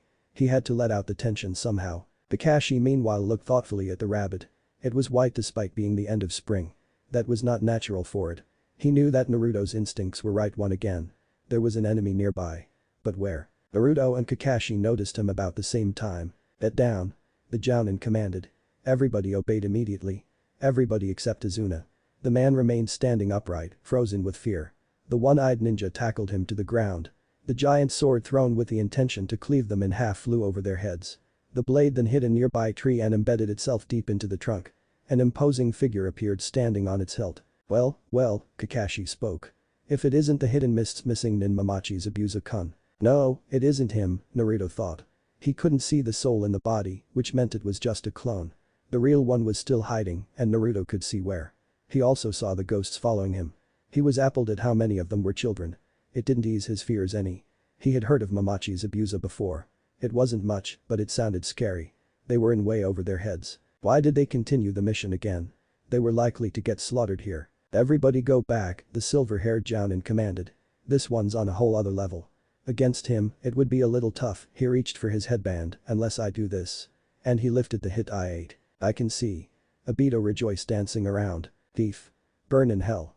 Various other members of the Uchiha clan expressed their opinions. "You appear to be Sharingan Kakashi," Zabuza's clone spoke. "Sorry, but the old man is mine." "Sharingan?" Sasuke glared at Kakashi. "How can he have Sharingan? He isn't an Uchiha." "Thieving scum," Fugaku spat. "Surround and protect Azuna-san," the masked Jounin commanded. "Do not enter the fight. That's teamwork here." The three genin obeyed. Naruto took the position that was facing the hiding place of the real Momochi's Zabuza. "Zabuza, first fight me. I already get to see the famous Sharingan," the clone of the Kiri Nukkinen spoke. "I am honored." It then launched into a lengthy monologue about Kakashi's reputation. He's buying time, Naruto realized. But what for? He kept his eyes on the real one, and he didn't seem to be doing anything. Maybe somebody else is. It should have occurred to him earlier that the demon of the bloody mist might not be alone, but he couldn't see his suspected partner in crime anywhere. But that didn't mean there was no one there. Even he couldn't see the souls through too many solid objects. He covertly scanned the canopy, but so far no luck. "Now, let's end the talking," Zabuza wrapped his speech. "I have to kill the old man." Sasuke and Sakura immediately went on guard. Naruto didn't let it down first place, but even he tensed. "But it seems, Kakashi, I have to beat you first." The clone jumped into attack as soon as he finished speaking. He occupies Kakashi's attention and ours too, Naruto realized, and the real one is going to attack from a different direction. The clone landed on the surface of the lake. It formed seals with one hand, and mist started forming around him. Before it obscured him completely, he spoke. "Ninpu. Kurigakur no Jutsu." In the next moment he disappeared from their sights, completely vanishing into the white mist that had encompassed everything around. "He'll come after me first," Kakashi said. "I disagree," thought Naruto. "Tazuna is his target. Once he kills him, he can get away and collect his pay. He doesn't have to fight you at all." Momochi's Abusa, as the member of Hidden Mist, he was an expert in silent killing. You don't even notice until you're already dead, so be careful, guys. And just what do you think we are doing, having a picnic? The mist is getting thicker. I can't even see the real one anymore. He'll attack anytime now. As soon as he thought it, Zabuza's distorted voice sounded from what felt like all around them. Naruto guessed it was another jutsu, meant to intimidate the enemy. It was working. 8 choices. Liver, lungs, spine, clavicle vein, neck vein, brain, kidneys, heart. Which one I should go after? The voice was mocking. The killer intent accompanying it was not. Sasuke was sweating profoundly. The oppressive aura in the air was getting to it. "My poor baby," Mikoto cooed. Fear is unbefitting of an Uchiha, Fugaku sneered, but it did nothing to Sasuke. He couldn't take it anymore. The feeling of having his life squeezed out of him, if he had to endure it any longer it would drive him insane. Better to have it over with. His shaking hand slowly lifted his kunai. Sasuke. Naruto scolded him when he noticed what his teammate was doing. He felt like suffocating as well, but this wasn't the first time he had killer intent turned towards him, so he had built some tolerance against it. But even he was trembling now. Sasuke, Kakashi shouted, and that finally seemed to get through the haze the last Uchiha was in. Don't worry. I'll protect you guys even if it kills me. And it better kills you, thief, some dead Uchiha added. I don't let my comrades die, the silver-haired Jounin added. You say that now? Obito screamed in rage. So he really blamed Kakashi for his death. Naruto absent-mindedly made a mental note that he'd have to ask him about it. We'll see about that. Zabuza's voice resounded from the mist. Naruto noticed a buildup of chakra behind him. Without thinking he jumped and pushed Izuna out of the way. It's over, spoke a clone of Zabuza that had materialized between the three genin. In the next moment it was tackled by a clone of Kakashi. The bunchen of Zabuza turned into water, but another appeared behind the clone of the Leaf Jounin. The Kakashi clone was cleaved in halves by Kubikiri Hauchu before dissolving into water as well. Zabuza's clone looked a bit startled until Kakashi, the real one this time, placed a kunai at his neck. Don't move, he commanded. It's over. It's a clone. Naruto shouted. The copycat looked at him in surprise. In the next instant a real Zabuza appeared behind him. The clone dispersed. The silver-haired man barely dodged a vicious sword slash and tried to retaliate, but the Kiri swordsman didn't let him. He pressed on his attack with such viciousness that the famous copy ninja was hard-pressed to defend. After a while Kakashi was thrown into the lake. Tsuri no Jutsu, spoke Zabuza with a smirk. It couldn't be seen through the wraps on his face, but it was apparent in the satisfied tone of his voice. In the next moment the Konoha Jounin was trapped within a huge sphere of water. Kakashi. Obito shouted desperately. Serves you right, thief. What will happen to Sasuke now? Zabuza started gloating. He was relishing in getting one over the famous copycat. We'll finish this later, he ended his speech. First I will take care of them. Mizu Bunshin no Jutsu. Another clone rose from the water. It chuckled and launched into a speech meant to torment them. Naruto had to agree with it that Sasuke and Sakura were merely acting like real ninja, but he had dealt with death before. He was dealing with it on daily basis. The clone activated the Kurigaku no Jutsu again. It had dispersed during the Taijutsu exchange between the two Jounin. The three genin and one bridge builder were trying to guess where the next attack would come from. It came in the form of a foot impacting with Naruto's stomach. The blonde had noticed slight movement in the mist, but he was too slow to do anything about it. The Jounin was too far above him in terms of ability. He was sent flying, his hit I-8 falling from his head. Naruto. Sakura yelped. Just a brat, Zabuza sneered. The mist began slowly dispersing again. Take Izuna and run. Kakashi shouted. You have no chance of beating him. As long as he's keeping me trapped, he can't move. And how far do you suppose we would get? Naruto grimaced. What will stop him from simply killing you and then running after us?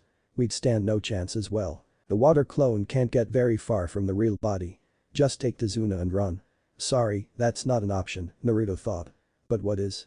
He looked at the Mizu Bunshin. It was standing on his hit I-8, mocking him, daring him to try and take it. Behind it the real one stood on the surface on the lake, one hand holding the globe of water imprisoning Kakashi. That must cost him quite a lot of chakra, the blonde mused. I wonder how long he can keep it up. Maybe if we dragged it out until he ran out he won't fall for it. He'd just kill Kakashi the moment he feels his chakra running low. We're lucky he likes to play with his victims, otherwise we were already dead. But we have to act quickly. But what can we do? We're just three genin against an elite jounin. If only Kakashi was free. Wait, there's an idea. Why does this Zabuza character hold the water prison with his hand? Would it disappear if he let go? That's worth a try. You think you can scare us with your talking? Cha. You'll have to do much better than that. He formed a cross-shaped seal and called forth 2 dozens of cage bunshin. He sent them to charge at the Zabuza clone. While it was preoccupied destroying a swarm of orange-clad blondes, the real one ran over to Sasuke. I have a plan, but I need your help, he announced. Plan? You? The last Uchiha scoffed. It must be an idiotic plan coming from such idiot, Fugaku commented. Listen, we only have to make him let go of the water prison and release Kakashi-sensei. The rest would be up to him. He quickly outlined what he had devised. Sasuke didn't look convinced, but having no better plan himself, he reluctantly agreed. It was just about time. The Zabuza clone was toying around with 2 last Naruto clones. Kakashi once again shouted that they should run. Tazuna tried apologizing for getting them into the mess, but they weren't listening to him. They had a battle to fight. Zabuza's clone destroyed the last of Naruto's, and the original launched into another lengthy demotivational speech, this time about how fearsome ninja he used to be when he was their age. Naruto let him speak. The longer he had to maintain the Suru, the more chakra he wasted. Finally the lesson in history of the bloody mist was over, and Zabuza clone sprang forward to kick around Sasuke. After 2 seconds, the Uchiha was lying on the ground, Zabuza's clone laying a foot on his stomach, the deceased clansman screaming bloody murder and calling all imaginable disasters on his head. The orange-clad genin swore internally. They had wasted too much time. He had to get Sasuke free or his plan wouldn't work and they would be done for. Having no solid strategy for such situation, he formed another bunch of shadow clones. He sent them to attack. He used a pattern that he had tried in training, but never used it in combat, including sparring. He had the clones form groups of 3, 2 of them would lift the third and throw him at the enemy. The airborne clone would then use the Taiashi no Jutsu to make his attack more deadly. Zabuza's clone looked unfazed by the attack. He unsheathed his giant Zanbato and started cleaving the clones in halves left and right. Out of the whole charge, only one got through, obscured from the Zabuza clone's sight by the smoke the other clones left behind when they dispersed. He crouched low and punched the water clone in the thigh. Then he released the chakra stored in his fist. For a human, it wouldn't have been a crippling blow, but it disrupted the flow of chakra keeping the Mizubunshin together. It soon dispersed into water. The freshly freed Sasuke scrambled to his feet. The plan, Naruto reminded him. The Uchiha nodded. The blonde created 20 more Kage Bunshin. They started running at the Kiri Nukkinen. It didn't work against my clone, the swordsman taunted. What makes you think it will work against me? Then he noticed the Fuma shuriken flying towards him over the clones' heads. A distraction. That's better, but a shuriken won't work against me. He made a small step and the spinning weapon passed him harmlessly. Then he noticed the second one hiding in the first shuriken's shadow. Better but still not enough, he announced jumping over it. He somehow managed to pull it off without letting go of the prison. He never noticed the first Fuma shuriken changing into the real Naruto. The genin's hands formed seals before he could touch the water. He landed with a splash. That was something the former member of the Seven Swordsmen couldn't miss. He turned around, his eyes widening with surprise. He didn't have the time to do anything else. Naruto's jutsu was already activated. He intended to create a Mizubunshin under Zabuza's feet to throw him off balance and make him release Kakashi, but he had overloaded the technique badly. Also he didn't think of forming a clone, but of making a wave or spear of water. The result was that a geyser erupted under the Nukkinen's feet, throwing him into the air. His right arm lost its contact with the sphere enveloping Kakashi. The globe of water dissolved. The leaf jounin was finally free. Zabuza landed on the water and gripped his sword. He'd show that little Konoha brat. Naruto's eyes widened in fear. The huge blade was coming close too fast for him to dodge. In the last possible moment it was blocked by Kakashi. Now you have to fight me. And fight they did. Naruto, who quickly resumed his place beside Tazuna, could only stare at the skill and power exhibited by the two jounin. He had to commend Kakashi for the clever way he used his Sharingan to unsettle Zabuza. But as the fight progressed, he noticed something else. There was a person hidden in the trees nearby. He was positive they weren't there before, he would have spotted them otherwise. He contemplated telling Kakashi, but the jounin had probably detected them as well. And even if he didn't he might only distract him at a crucial moment. The fight against the Kiri jounin was quite intense. Finally, with the last powerful jutsu, Kakashi had flung Zabuza against a tree. As the swordsman was lying there wounded, eyes wide with disbelief over his loss, Naruto noticed the mysterious person moving. The silver-haired man still showed no sign of noticing it. He walked up calmly to the downed Miss Nukkinen, preparing to finish him off. There's another one. The blonde genin shouted. Everybody looked at him in surprise. Everybody but Zabuza, who at the same moment was struck by a handful ascendant to his neck. He fell to the ground motionless. But he was still alive, that much Naruto could tell. You're right, he's dead, spoke the enigmatic newcomer. It was a short fellow with his face covered by a mask. No, he's not, Naruto disagreed. He had the sinking feeling that they were now looking at the suspected accomplice of Zabuza. Unfortunately nobody else shared his opinion. Kakashi touched Zabuza's neck. He's really dead, he confirmed. But the genin knew better. He could see the soul still firmly connected to the body. He's not dead, he spoke again. Shut up, Baka, Sakura scolded him.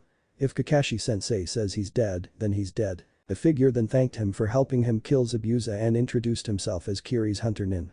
Naruto only scowled. He didn't believe the guy a word. He made his opinion known. He's lying. Shut up. Sakura punched him. She needed an outlet for all the pent-up stress. The fake, as Naruto was convinced, hunter Nin jumped down from the tree and landed beside Zabuza. I'll dispose of the body now, he announced grabbing onto the fallen Nukkinen. Don't let him go. The blonde shouted, hurling a fistful of shuriken at them. But he was too late. The two disappeared in a swirl of leaves. Damn it. They got away. He swore. Naruto. Language. Sakura scolded. Why didn't you make sure he was dead?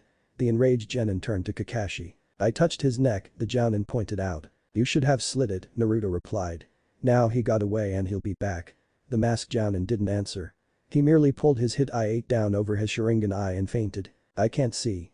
Obito wailed. Christ damn it, the orange-clad boy swore. The enemy is still around and now Kakashi-sensei is down. Stop trying to make yourself look cool, Sakura berated him. We all saw that Zabuza was dead. I saw he was still alive, the whiskered boy opposed her. Stop arguing, Sasuke interrupted. You should be more concerned. What are we going to do now? Well done, my son.